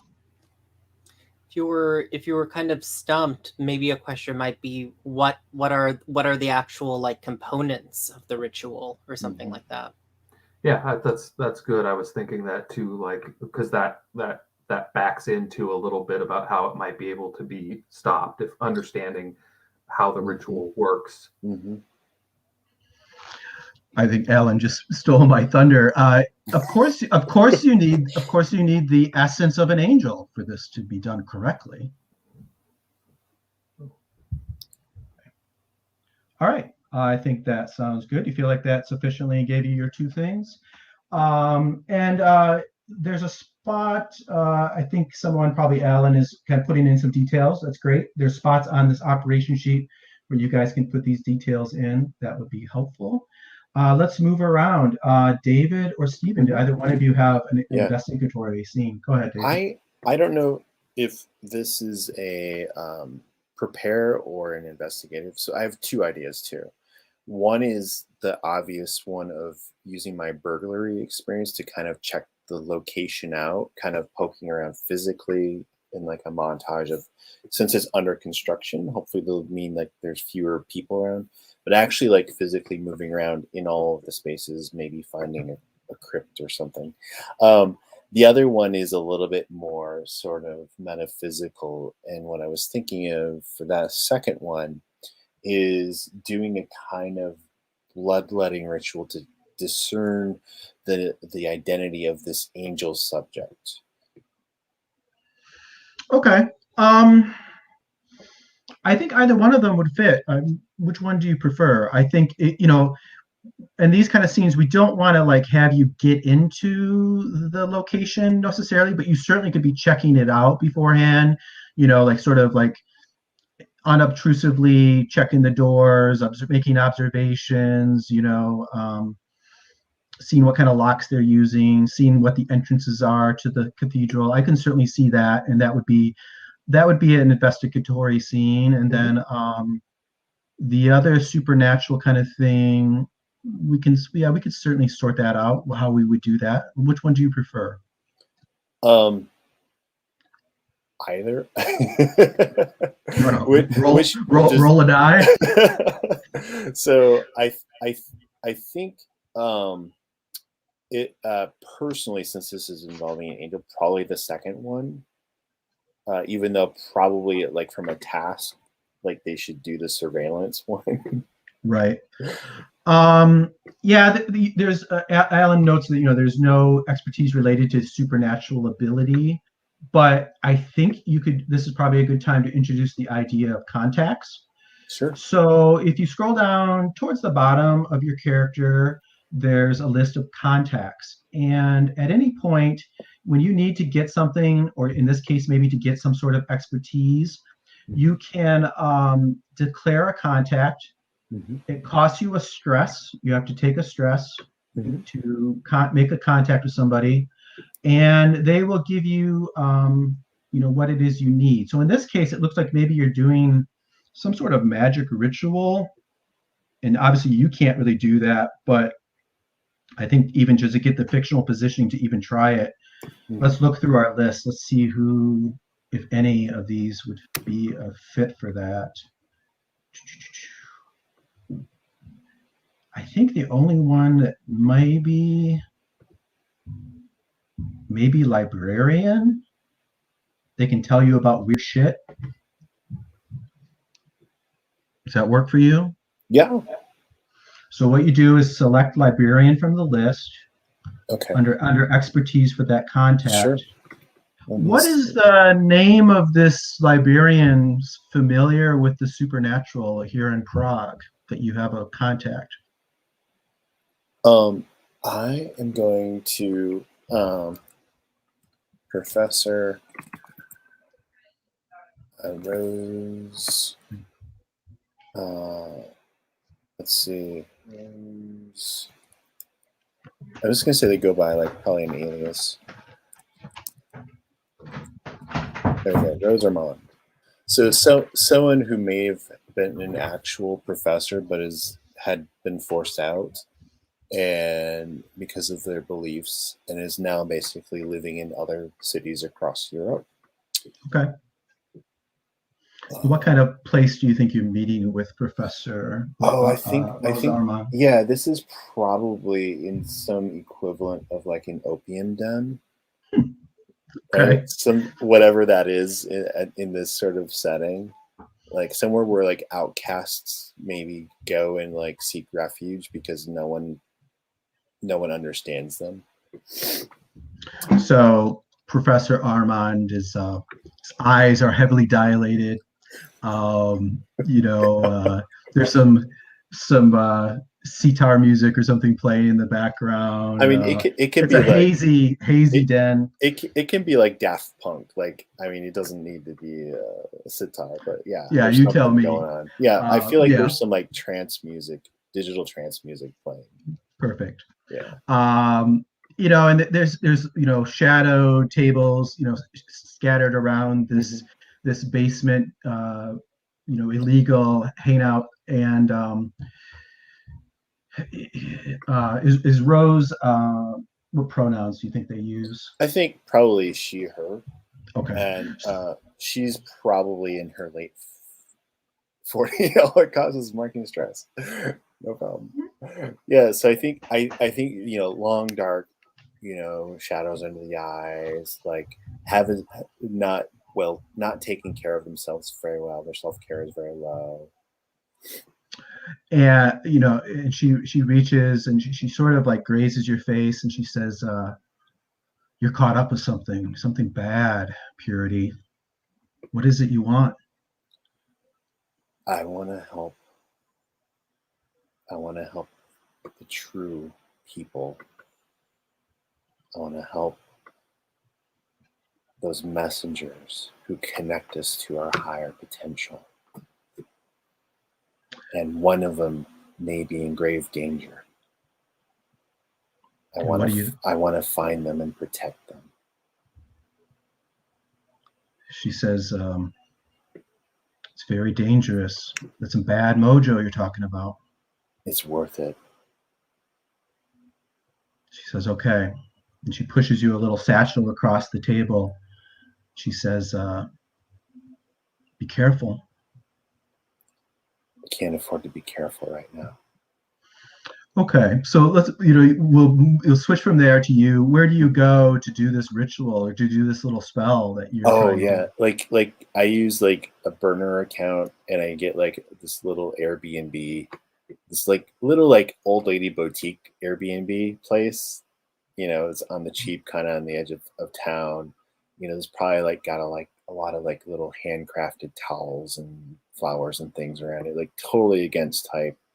I'm just intending to use this ritual and I don't care how many stars my fake identity gets Right. on the review of me as a visitor here, but I'm just something quick and easy. And remind me again, what are you hoping to learn through this, or what kind of information are you hoping to get? Yeah, I'm hoping to get kind of like if we were to do like a hack or something and figure out the identity of this subject. But I'm just using an alternative route to do so. Instead of going through social media, I'm going through occult channels. Okay. So I think work with me the details of the spell. I'm seeing an old scroll that you unroll with some, mystical words and some incense, maybe.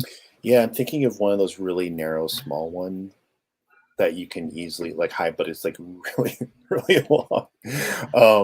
And it's got like in ancient, what was that?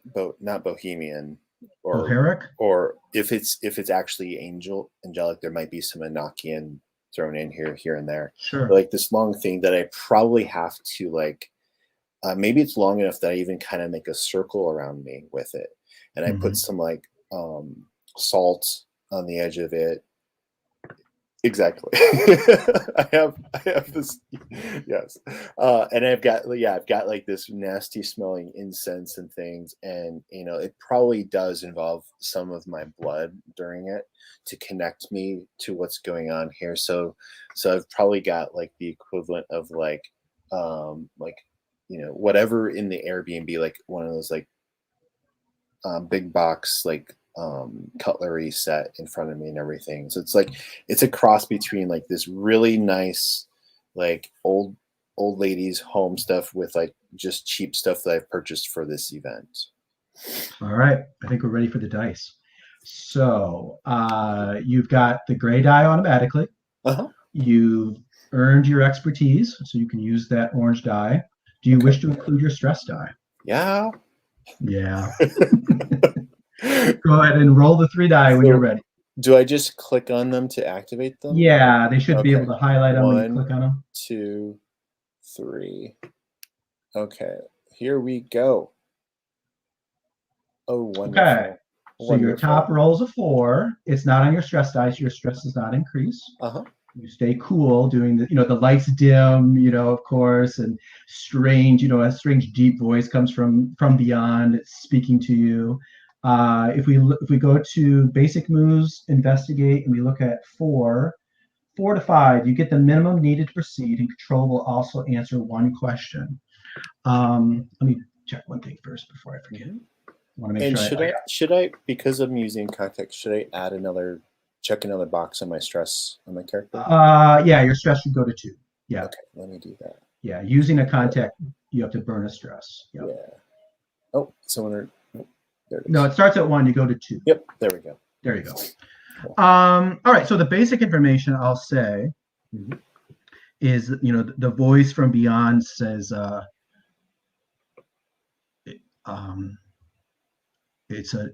this spirit is one that you're very familiar with, purity, and maybe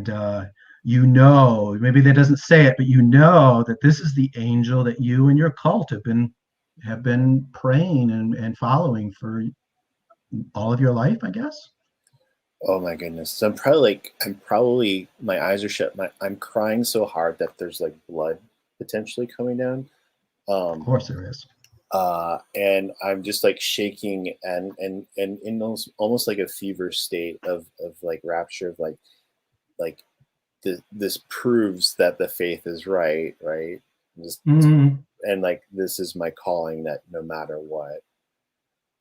Then you're allowed to make a statement or ask a question that I have to answer. Perfect.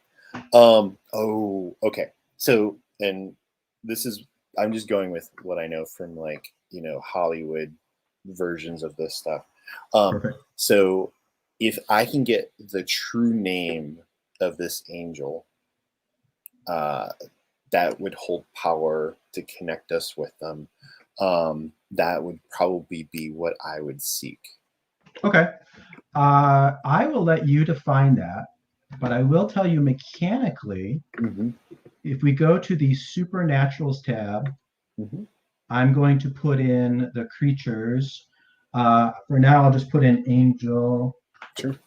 We now know that angels have I guess that would be a deterrent, maybe, true name.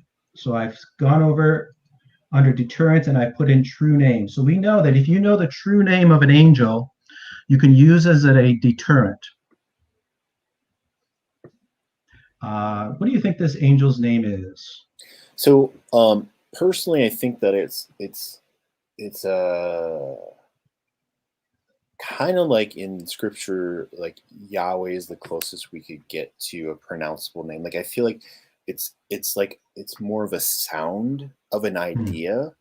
Mm-hmm. Like I can't really like say it, but I can like if I know it, I can maybe sing it as close as I can, right? But if I were to actually hear it, it would probably like destroy me, like the power Right. of God sort of thing. Which one of the other members of the team is the Scully of the team, the skeptic? The skeptic? How do they react to it when they learn that Purity has done this magic ritual? Well, that's a load of bollocks. How can you believe all that spiritualist shit? Gotta keep an open soul. Yeah, I'm looking over from my conspiracy board that I'm putting together and say the Muffin Bucket are in the closet, Purity.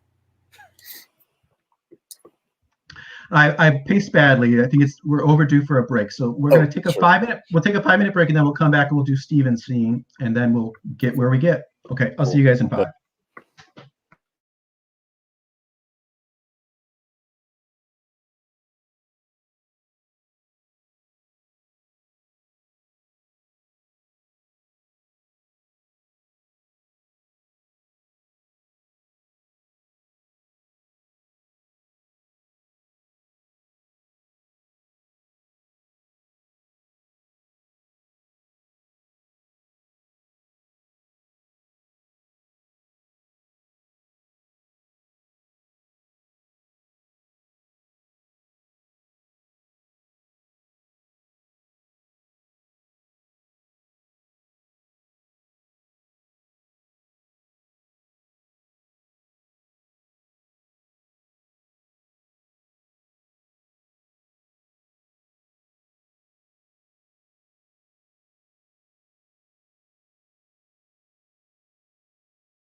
Going okay, Joe?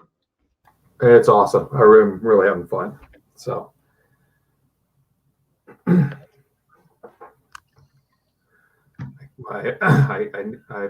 daughter is a asleep back there somewhere, and I don't know how to do backgrounds or anything on this. I told her if I'm on Zoom, I can. So if you do see somebody come across, that's she's home this weekend from college, so she's obviously still asleep. Joe, we'll just assume that that the conspiracy is simply in the house. Exactly. It feels like that some days. So what time is it where you are, and where are you? It is. I'm in Iowa, so right in the middle. I told Jason I'm in the middle of flyover land. So it's 10:15 a.m. So Well, we admire your dedication. yeah, I mean this actually is absolutely perfect because I generally get up, walk the dogs at when they like 6-ish when they get up. Although I will tell you that the dogs do not observe daylight savings time, and it was 4:45 when they got up this morning. So, but yeah, no, this is actually a perfect time because most of my family's still asleep, and so there's no conflicts or anything. So. Yeah, this is a good time. There's a lot of people on the Gauntlet that are in Europe and other parts of the world, so this is a good time to for a lot of people around the world too. So. Yeah, this time slot you can just about catch the Philippines before they go to bed. Mm-hmm. Australia too, right? I think the same time zone as Philippines, somewhere. It's close. even further away. Yeah. Yeah, I'm trying to figure out the half-hour time zones. We have some folks who do offshore stuff in India, and it's like 11 and a half hours. And I'm like, I don't understand the half-hour bit, but it's just is what it is.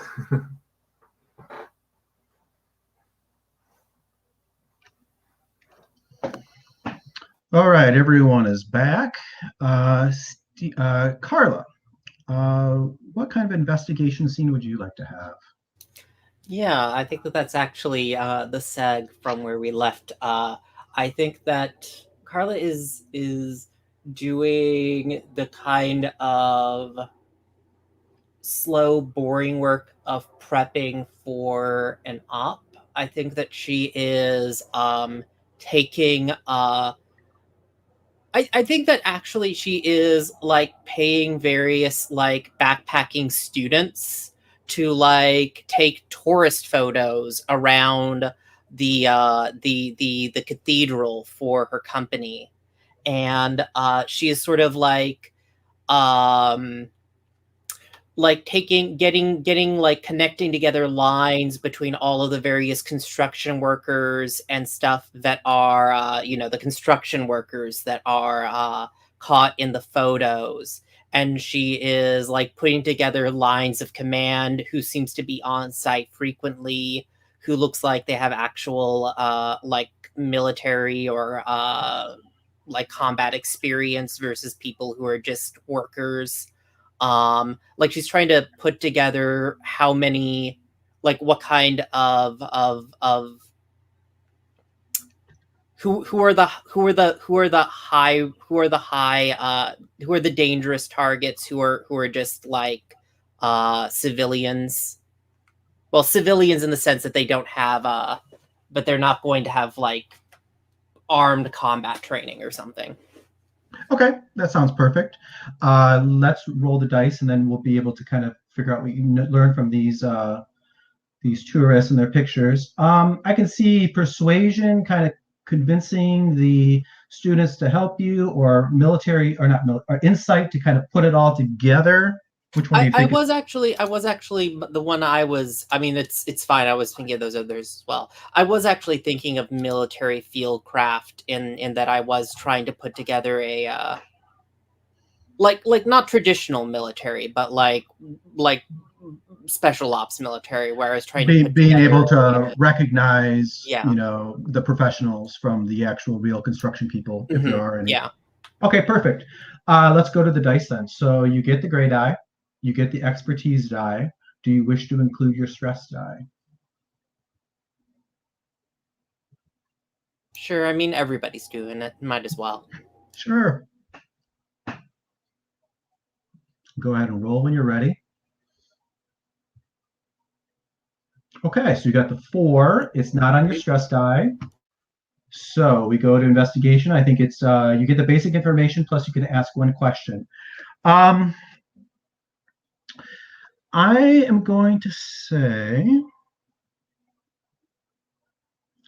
that surprisingly, none of the construction workers are actually professionals. They all seem to be construction workers. However, there are a few other folks coming and going into the building, maybe with long, black leather coats, burly fellows that seem to come and go at different times during the day. Those look like more military specialists. And then you can ask a question or make a statement.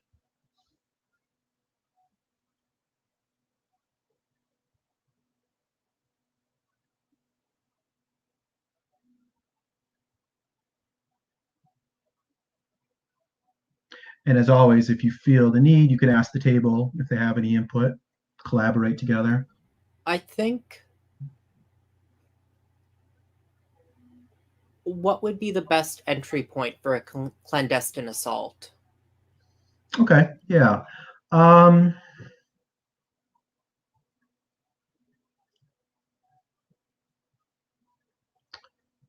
It looks as though they've ripped up the yard in the back of the cathedral. Maybe there's like a playground or something back in there, and they've roped it all off, taped it all off, put temporary fencing around it, and it looks like they've ripped out the ground in there and part of the old stones at the back of the cathedral. And it looks as though it's like I said, there's these temporary fences around it, but it looks like they've opened up into the crypts or the underground areas underneath the cathedral. There's something you could access into there. It doesn't look like it's too well guarded by these mysterious black leather coated individuals. Does that sound fair? Okay. We've gone around now and everybody's had their chance to investigate. Let's review the operational objective again. How do we phrase it? Stopping the ritual, prevent the ritual. Does that still fit, or do you guys want to adjust that? I mean, I'm sure Purity might want to adjust that, but I don't know if the rest of us do.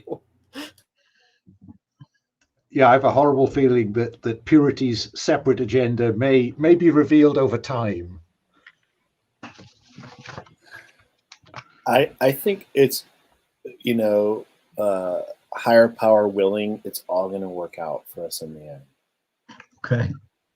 I'm going to suggest one word change, which is to go from prevent to stop, because I think what's emerged is we are going to intervene. It's not that we're going to do some stuff before they get to the ritual. Mm-hmm. Okay. Yeah, go ahead and make that change.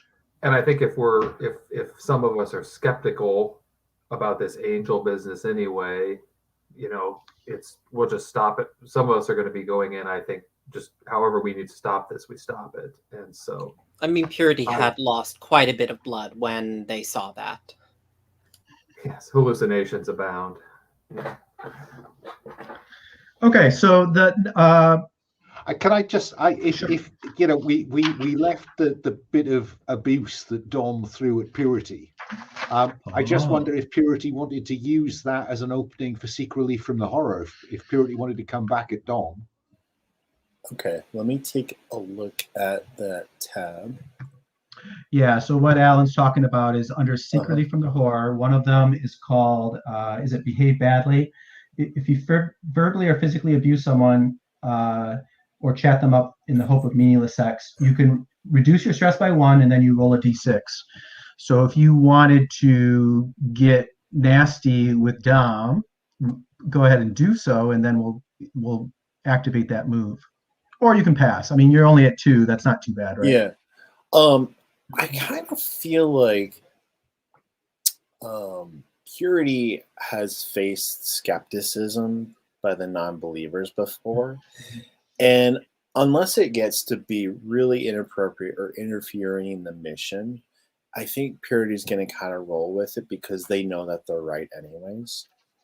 So I think right now, like, it's not forgotten, but like I think there might be an opportunity when Purity can show their peers, look, this is real, right? You can't ignore it. I think that they're hoping to do that during the mission, maybe. Right. Then I think that, as at the end of that exchange, Dom sees the look on Carla's face, and as she passes Carla, she says, "What a pussy." Okay. So the next thing you can do, you have an opportunity to spend some intel. Only one of you has intel. So let me just put this out there for further operations. But at this point, you could ask more questions or make some statements by burning intel. You could describe one of the obstacles you're about to face, an obstacle to face that will make you look cool. What's going to happen is that once we enter the operation, there's going to be one obstacle per player, so there's going to be 4 of them. But if you wanted to define one of those now, you could burn an intel to like tell me what it's going to be, some opportunity for you to use your abilities to look cool, but you don't have to. The other thing you can do with intel, and I think you can do this at any point, is you can define a characteristic of a supernatural. Like, we learned in our investigation, we learned a little bit about an angel, but if you wanted to define something else, you could burn that intel to do that also. Like I said, this only applies to Joe. He's the only one that has any intel right now. Do you want to burn your intel, or do you want to save it for now, Joe? I want to save it. I Sounds feel like reasonable. I feel like I feel like I may want that later. Right. Such a rare resource. Let's just hang rid of that one intel. One thing I should have done earlier is define your safe house. One of you guys, was it you, David? I think, I forget. Somebody was talking about, do we have a safe house? You indeed do. No, it was Joe, I think. You do, and we should define some aspects of it. So let me rewind. I should have done this a little earlier. The safe house. First, we have 4 questions to go through for the safe house. Let's start with Stephen. The first question for the safe house, and this is on the right side of your character keeper.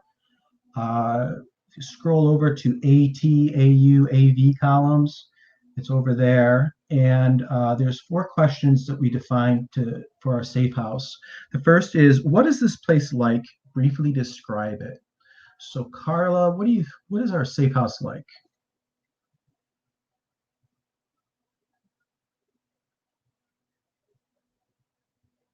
And I'm just missing which tab is this in?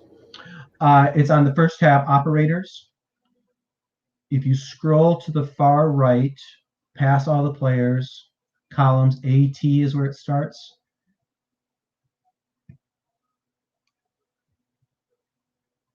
Okay, great. And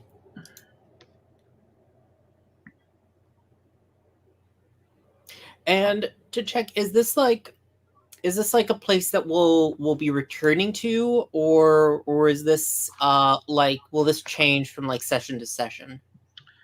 It depends if we decide to move our story somewhere else. If we stay in Prague, it's going to stay. It'll stay the same safe house.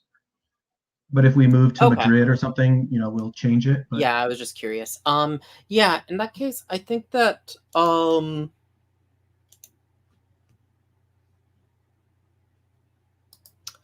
I think that it's probably a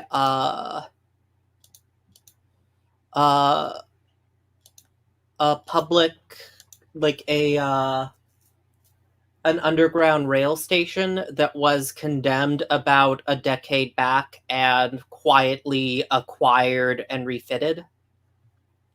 Okay. So I'm seeing like an abandoned, dark, crumbling sewer system or subway station. Yeah, but I think that it's actually been that it was acquired by an intelligence agency, after its condemning, and it actually does have amenities. We're not just living as sewer rats. Right.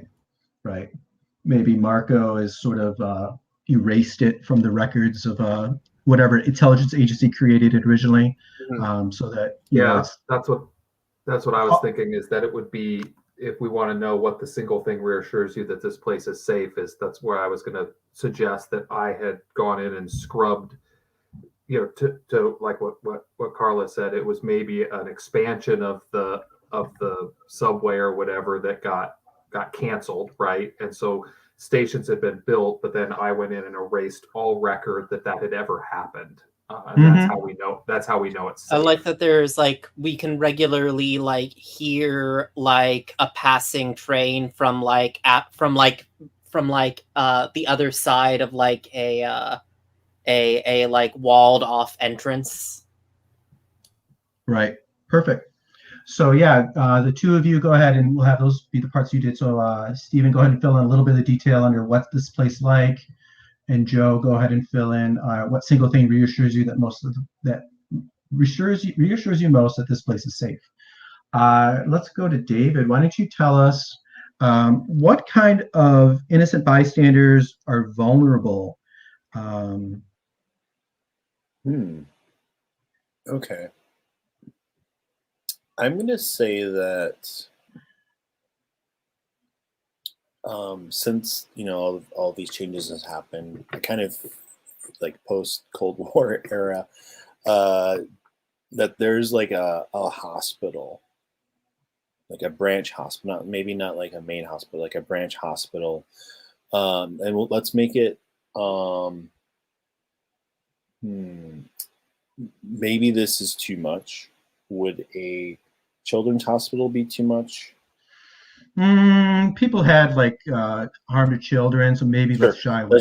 We'll just make it like just a general family practice hospital then. Sure. Could be an old people's home. We don't mind what happens to old people. Okay. Whatever we're comfortable with. It can be like a senior living / transitional healthcare place. Yeah. Right. Yep. Okay, great. So yeah, go ahead and put that under that who's vulnerable nearby. Sure. And then Alan, why is this place not ideal? The Prague City Council have begun to organize a tourist trail around the lost underground of Prague. And so despite the fact that Marco has made this invisible, there is a risk that a tourist party may stumble upon it. I like the idea, building on that there is a ghost tour of haunted Prague, and there's just like the ghost station that people talk about. Like people remember it being there, but it's not on any of the maps. So clearly, it's just a haunting. Yeah, there's probably somebody out there who doesn't need the map. They remember the way. Right. Okay. And maybe there's rumors, people going through there that occasionally they hear, gunfire or, like radios and stuff that you guys have down in there. Okay, great. I think we're probably in trouble if they hear gunfire. Yeah, maybe not gunfire, but they hear noises. And they're like, no, what is that? It must be the ghost station. The next thing is establishing your load. So what you do in this game, it's like Blades in the Dark, where you don't declare specifically what you have, but you declare kind of like what level of load you're going to have. And it goes from light to medium to heavy. Light will allow you to pass innocuously through places without being spotted as an agent. Medium is a little bulkier. Maybe you have a big bag or a crate or something that you're carrying with you or whatever. And it's going to lead the opposition to question you more often. It's going to be harder to pass, to disguise yourself, or to pass by without questioning. And then heavy is full-on tactical gear, weapons. If you're spotted with that, instantly they're going to zero in on you. Each of you can kind of decide where you want to be. So right now, you have to kind of decide if you want to be lightly loaded, medium loaded, or heavily loaded. This might lead to maybe take a minute between the four of you to kind of discuss how is it you're roughly going to go about doing this operation. You might want to talk a little bit about that. So I'll shut up and let you guys sort it out.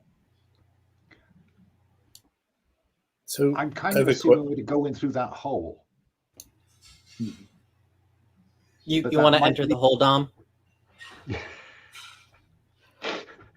I was hoping that purity might kind of get us through the fencing and any alarms on the perimeter of the works. Yeah, I can do that. I'm totally mentally in the game for that. Totally. Yeah, and I'm wondering if we're entering through the tunnels, which are lightly guarded. I feel like if we're not like infiltrating, but rather, well, not like sneaking, but rather infiltrate.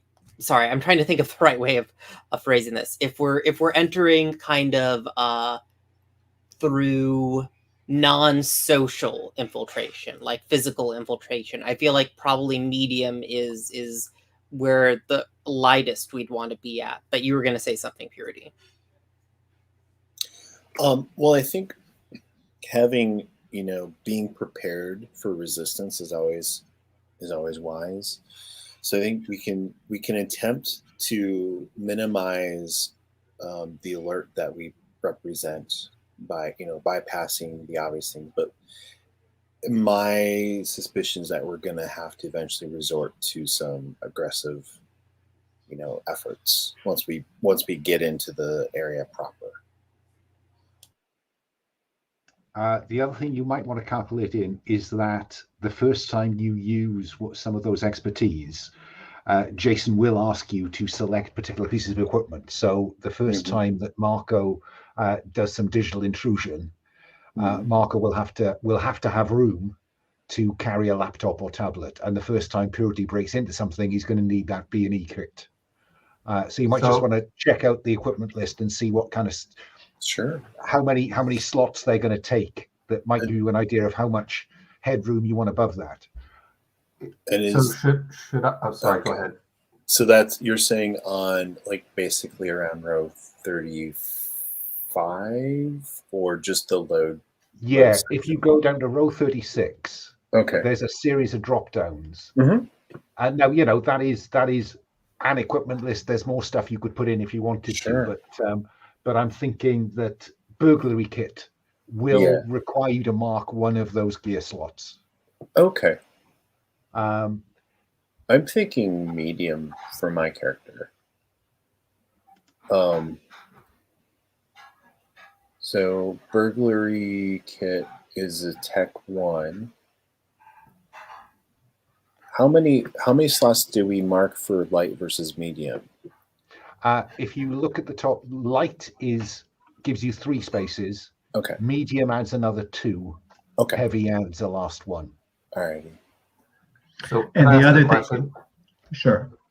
So is that specific to this moment? Because like there was a time earlier where when we were at the train station where I used laptop and didn't know if I needed to be marking that onto my gear at this point, or because I don't see Marco. I don't think he, a lot of like when we're going to go into this thing, like there's not going to be a lot of digital intrusioning and things, right? Like he's probably going to just have a gun and try to be a bit of a heavy. So the other thing I want to stress is that I'm simply pointing those out to you now in case you want to leave capacity to use them, but you're not required to select any equipment now. Yeah, you're not declaring equipment. You're just declaring how much you are carrying total. Okay, that makes sense. Yeah, all you need to do now is decide if you're going light, medium, or heavy. I'm going medium. Okay. So in that case, David, you don't need to mark any of those gear slots. Okay. The fact you've marked light and medium defines the number of slots you have to mark in play. Okay, and I can just add them as I use them up to 5 spots. Right. Yeah, perfect. I will do that then. And the symbol of holy faith is a clear. That I assume that probably means that it's a free thing that you just can have on you. Right. Yeah, I'm definitely including that. Now, the thing about a symbol of holy faith is that although it might instinctively make sense that it might help you against a demon, that's not true until you spend the intel to make that true. you know. So a demon won't act as a deterrent, it won't act as any of those things until you define it. So that's why I made a point when we had the supernatural of adding true name, because I think what was it? I can't remember who it was, but whoever it was kind of used their question to kind of make that true. Okay. So you can do the same with intel as we play. All right, so everybody sounds like they've got their load And we've sorted got out. so much intel. Right, We've you got only got the one. buckets and buckets. Oh yeah, Fun. oh yeah. Is this a game where you can potentially talk the enemy into surrendering? It's worth a shot. I like Alan's response. I mean, we're mostly dealing. I've never run the demons. I don't know how amenable they are.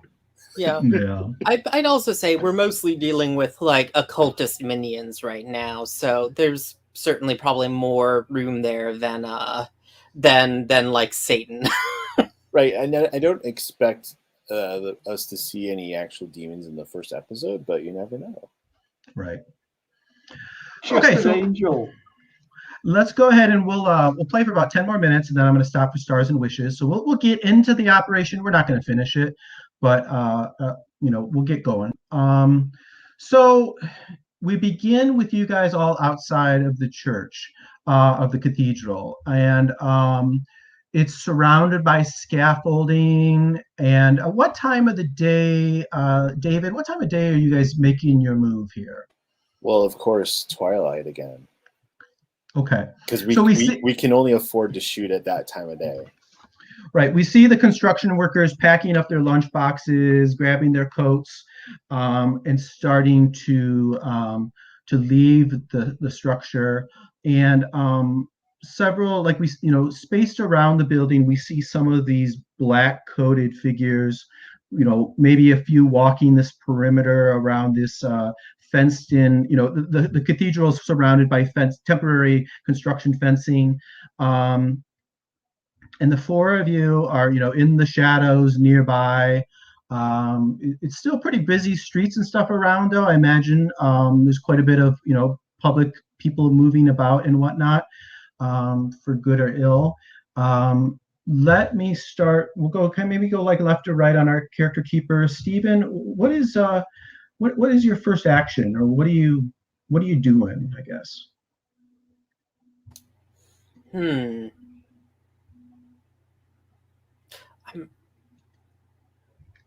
I'm actually feeling that because I feel like most of my talents are going to be when things get violent. That I'm wondering if it's actually kind of like purity that we're opening on. Okay, does that work for you, David? You want to kick us off? Could you restate that? Yeah, we have. Let me ask you this, David. Are the four of you guys together? Or are you spread around in different parts? I think maybe we're definitely entering as a team, right? Because we're going in through the tunnels. Yeah, Okay. I feel like we may have tried to bypass any exterior security, but we're definitely going in as a unit. Do we have like communications of any kind in case we get? You all have like earbuds, yeah. Cool. Throat mics and earbuds, yeah. Yeah. So anything you learn or say, we'll assume everybody else knows it, right? Okay, I think actually, there are some guards kind of walking a perimeter, like I said. So if you're going to make your way to that sort of rear area through that area that's kind of been broken open via construction that leads down underground, I think it might be good to maybe have you make a roll using your intrusion to sort of guide the way for the group of you to make your move. Like you time it and you're like, go, go, go. This is this is our window. Mm-hmm. So let's have you do something else. I think that would be, do something else. When you do something that isn't covered by another move. So you get the gray die, you get your expertise die because you have intrusion. Do you wish to include your stress die? Oh yeah. Right. And I'm using I'm actually adding the burglary kit, if that seems appropriate. Yeah, go ahead and do that. That's a good idea. Yeah, so stress, expertise, great. What else do I do? On the die? stress, expertise, and the gray die in the middle. Yeah, I got those 3. And then just roll it. I think Okay. that's it. Yep. Okay, so the burglary kit, does that actually add anything? No, it just gives you that fictional positioning. Oh, okay, cool. You know, you got one of those automatic lock picking sets. Maybe you open up that fencing. You know, there's a gate in that fencing. We see you open. Okay. Lickety split. So I got a 6, 5, and 1. Beautiful. All right, so the 6 is not on stress, so your stress does not go up. Uh-huh. And on a 6, you succeed brilliantly. Control will agree with you what extra benefit you get. You also mark intel. Oh, cool. So where do I mark intel? Is that on It's on my sheet row. or on Yeah. It's Okay. row 27? 27. Yep. Okay. So I'm marking that. And I feel like what this is doing is just helping us to bypass the patrols, maybe, is how I kind of see it. Sure. Now you got that automatically. That was pretty much your goal. But you also get an extra benefit. What extra thing do you think you might get through this because you've done so well? And if you don't have anything, we can open it to the table if anybody has anything cool. So I think that what this might help us is maybe that there's they have cover of darkness and all that. Maybe they have brought a truck in with something that either is important to the ritual or their operations. And I mean, I don't know how this works, if we know exactly what that is or just that it's available for us to investigate. But there's something else on site. Okay, I'll say that there is, like you said, there's a pickup truck that's backed up to this hole, and you all sort of use that as cover as you move through the twilight, moving through this construction site in the back of the church, back of the cathedral. And there's a box there. It was secured. It looks like they've opened it up. And let's say that there is, I'm thinking there's some silver chains or silver plated chains. Yes. Like from a silversmith company in Germany or something like that. Right. Yeah. Yep. Perfect. So do you think you grab those, or does anybody want to grab some silver chains or leave them be? I'm going to grab some if no one else is. Yeah, let's mark a box on your load then. I don't know if there's anything that, let's see. Take a look through the list, see if there's anything that fits that. If not, I think you can just write in. Can you just write in the box? Just overwrite, I think. Yeah, just write silver chains or something. Yeah, I'm totally just going to do that. Now, all them angel chains. The implication, though, that there are these special silver chains is a little scary. So when you get a 6, you also have to roll stress. Sweet. So when you roll stress, you just roll a single die. So just pick any of the dice on the dice roller and roll it. Okay, I'm just going to roll my stress die. That makes sense. All right. I got a 6. Okay, that is higher than your current stress. Your stress does go up. How does stress manifest when Purity gains stress?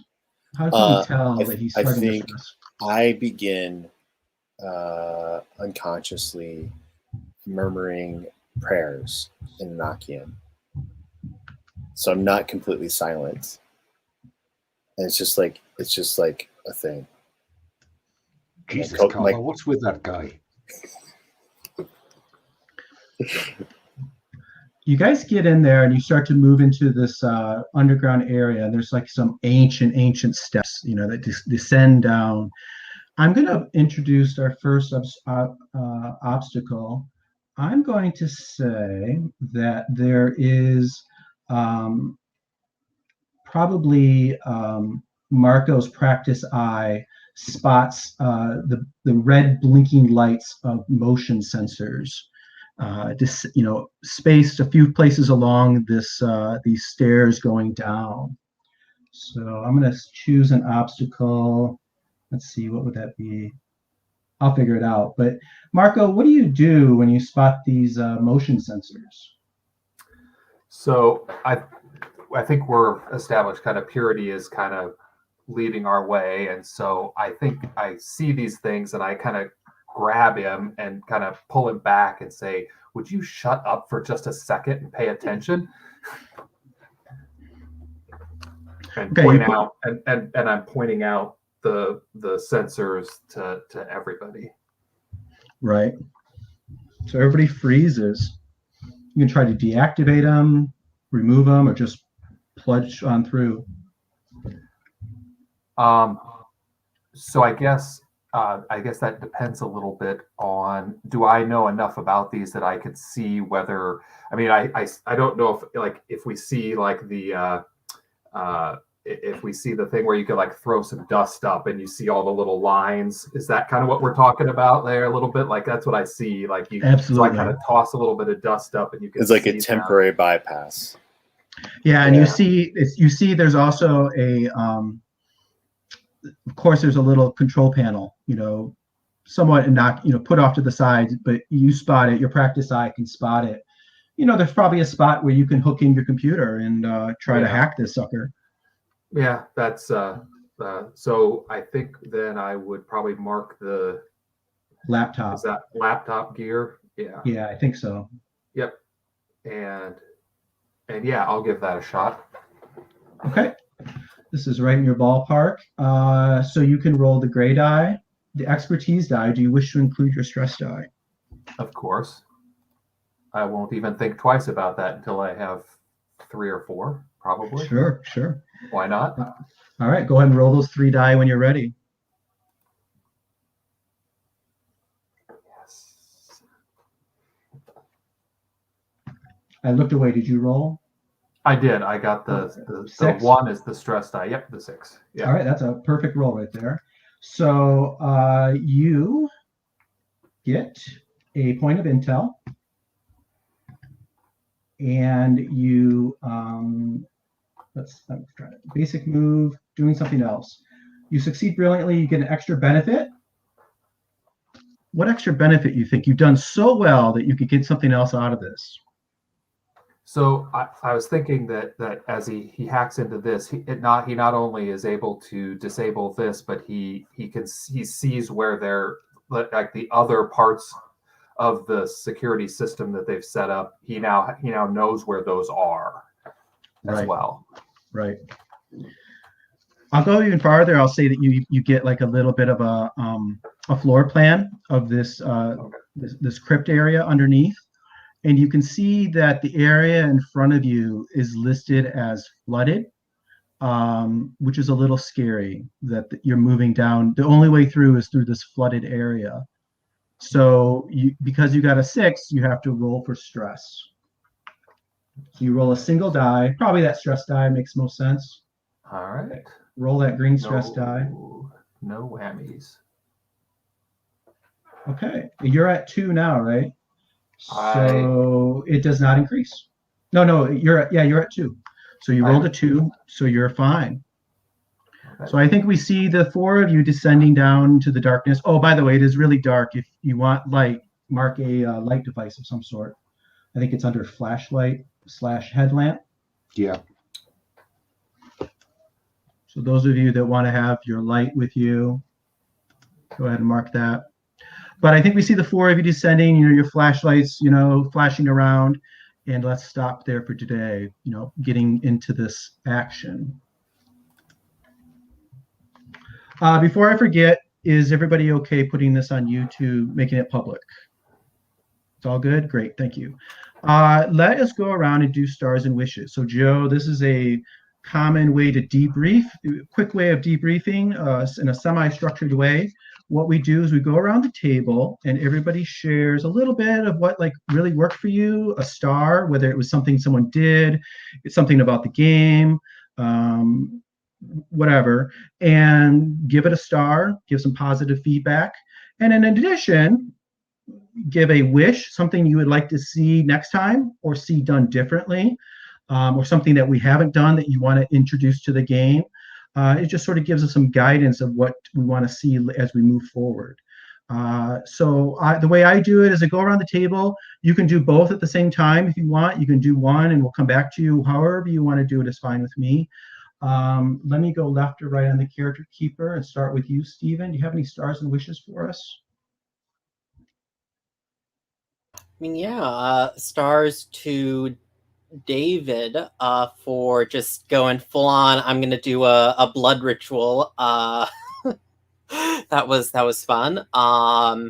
Also to just I don't know, Dom just ran like threatening everyone she comes across and somehow going like, how is this blowing up in my face? That was fun. I appreciated like the kind of details, Jason, that you kind of added into our investigation. And I did like this idea that we kind of pull together of like this body horror transformation we're disrupting. I thought that was nice as well. And those are my big stars for this session. And did you also want me to do wishes now? If you have them, go ahead. Sure. I think that kind of my wish is to kind of jump into some action. I feel like we've kind of been doing a slow burn this session, and I want to see things light up. Is I guess my wish going forward. Oh, also, I All do right. kind of want to kind of have to sort of. I imagine actually that Carla is pretty. Hmm, like I'm thinking. I think that she does sort of view Purity as just sort of, she definitely thinks that Purity's a little naive, but it's okay because he's sort of a baby. They're sort of a baby. I do think that she sort of has. I don't know if Dom is the most important character to her or the least in our team, but I do think that she has a patronizing relationship with Dom. Where it's like, well, you really didn't think you were you worked for global capitalism and you didn't think you were working for the demons. Um, that's kind of her view of Dom, I think, and I want to see that a little bit in some of the Seek Relief scenes. All right, great. Thank you. Alan. Oh, I just want to give stars everywhere. I love this. It's really nice to see people play my game from a different perspective. That's just giving me so much joy. Joe, thanks for throwing yourself in at the deep end. A game you didn't know, genre you're unfamiliar with, first game on a gauntlet. Go Joe, go. Um, David, thank you for developing the first supplement to Against the Dark Conspiracy, which is to provide some way to give player characters some kind of supernatural skill. So watch for that, viewers. Stephen, Carla, I want to get into some scenes with Carla, because I think that the older, maybe more cynical, I don't know. I want to see more of Carla would be a wish, because I just like the way she's developing. Jason, thank you so much for just putting this on. But also, I think you introduced the rules really neatly and effectively. Because there's quite a lot goes on, but that's great. Wishes, yeah, I want to see Dom unleash some murder. The All right, murder ladies. That's we our relationship on the Yeah, team. yeah. do a murder. Shoot, We'll do that next time, no problem. Joe, tell us about your stars and wishes. Well, I just wanted to thank everybody for. I mean, this was really pretty awesome. I mean, it's a next step in the kind of games. So many games I've played before this are so mechanical, if you know what I mean, right? And this has been. And I'm not going to lie, I was very nervous before we started. And so I thank you everybody for, I'm going to say a blanket kind of stars for everybody. I do also want to call out. I think when David, you talked about the ritual thing you wanted to do, I thought immediately that would be a fantastic additional add to the game, whether it was another type of operator maybe or something like that would be pretty cool. So I thought that was pretty cool and everything. If only we'd reached that stretch goal. and then I think from a wishes perspective, I do also, I think, getting into some action, which feels mildly inevitable at this point. So that's going to be awesome. And then, I think maybe starting to explore some of the potential, either whether it's the internal tensions between us, right? I keep looking forward to the moment where one of us is going to kill this angel, and Purity doesn't want that to happen. I'm hanging on knife's edge for that. But yeah, some of that sort of stuff will be, and then some of the like getting into where our anchors get sucked in a little bit too. That's going to be fun too. So. All right, great, David. Yeah, some of the comments have already been shared. Stars all around. Joe, thanks for joining us. I'm glad you were able to participate in this. Great to meet you and everyone else. So I hope you really enjoyed this game and other games through the Gauntlet community. And I just feel like we're just starting to see Marco kind of, he's demonstrating his capabilities, but what I'm hoping to see from each and every one of us is more about their character, a little bit more about their past or their relationships. We're kind of getting this antagonism within the group. I'm waiting for that to kind of blow open a little bit and get to the meat of that, along with the actual action. So I'm really curious to see how that's going to happen. And no matter what happens at the end of the day with the angel, I'm sure we'll be able to pick up the pieces and move forward. But thanks for letting me explore these sort of a little bit more out there ideas. And thank you, Stephen, for promoting these things, leaning into that. Pieces of Alan. We're all going to take a trophy home with us. Is that it? And for Joe for sharing this and making this all very accessible. And obviously to Alan for really kind of turning the screws in character and for making this amazing game. I'm really pleased to be able to get to know it. So thank you all. Wishes, yeah, I think very similar. Some action, some character relationship stories would be awesome. Great, thank you. Similar stars, as other people have said. Your characters are really interesting. I like that people are calling for more, and of course we will, but there were some nice character moments. I'm getting a good feel for a lot of these guys already, so that's great to see. David, the bizarre opium den handoff spell thing was perfect. We kind of had to scramble to figure out how to do it within the rules, but I think it worked pretty good. I liked it, and it really sets a stage for a lot of cool stuff coming forward, I'm sure. Wishes wise, I felt a little unbalanced at times, running it for the first time. I was, kind of trying to catch up to myself, not get things too disorganized. The game is not hard to game master, but there is sequencing. You have to kind of make sure you put certain things in certain spots, and I goofed up a little bit, but I don't feel like I completely collapsed, so that's good news. In terms of rules, I think maybe I spent a little too long describing rules, although on the other hand, I know my experience of playing it, it was overwhelming when I first sat down and played it, to figure out, where everything is, the character keeper, there's a lot there. It all makes sense once you get used to it, but when you're first sitting down, I know as a player and as a control now that keeping it straight in your head will take a little practice. But that leads to next week, which is that I will go back. I'll listen to this. I'll take lots of notes, and I will get a better idea of what comes next. That's the other thing too. I'm always happy that we didn't quite get too much farther in the operation, because I was a little lost. I was like, oh, what do we do? What are we gonna do next? And I have all these notes, and I don't want to walk on the stuff that you guys established by putting in my ideas. So that's another reason I kind of feel glad that we got started on the operation, but I'm happy that next week I'll have some time to process things and get it organized in my head a little better. I thought you timed it with that in mind. Make it up as I go. Fake it till you make it. I think that's it. So thank you very much, everybody. I will see you next Sunday. Bye-bye. Bye, guys. See ya.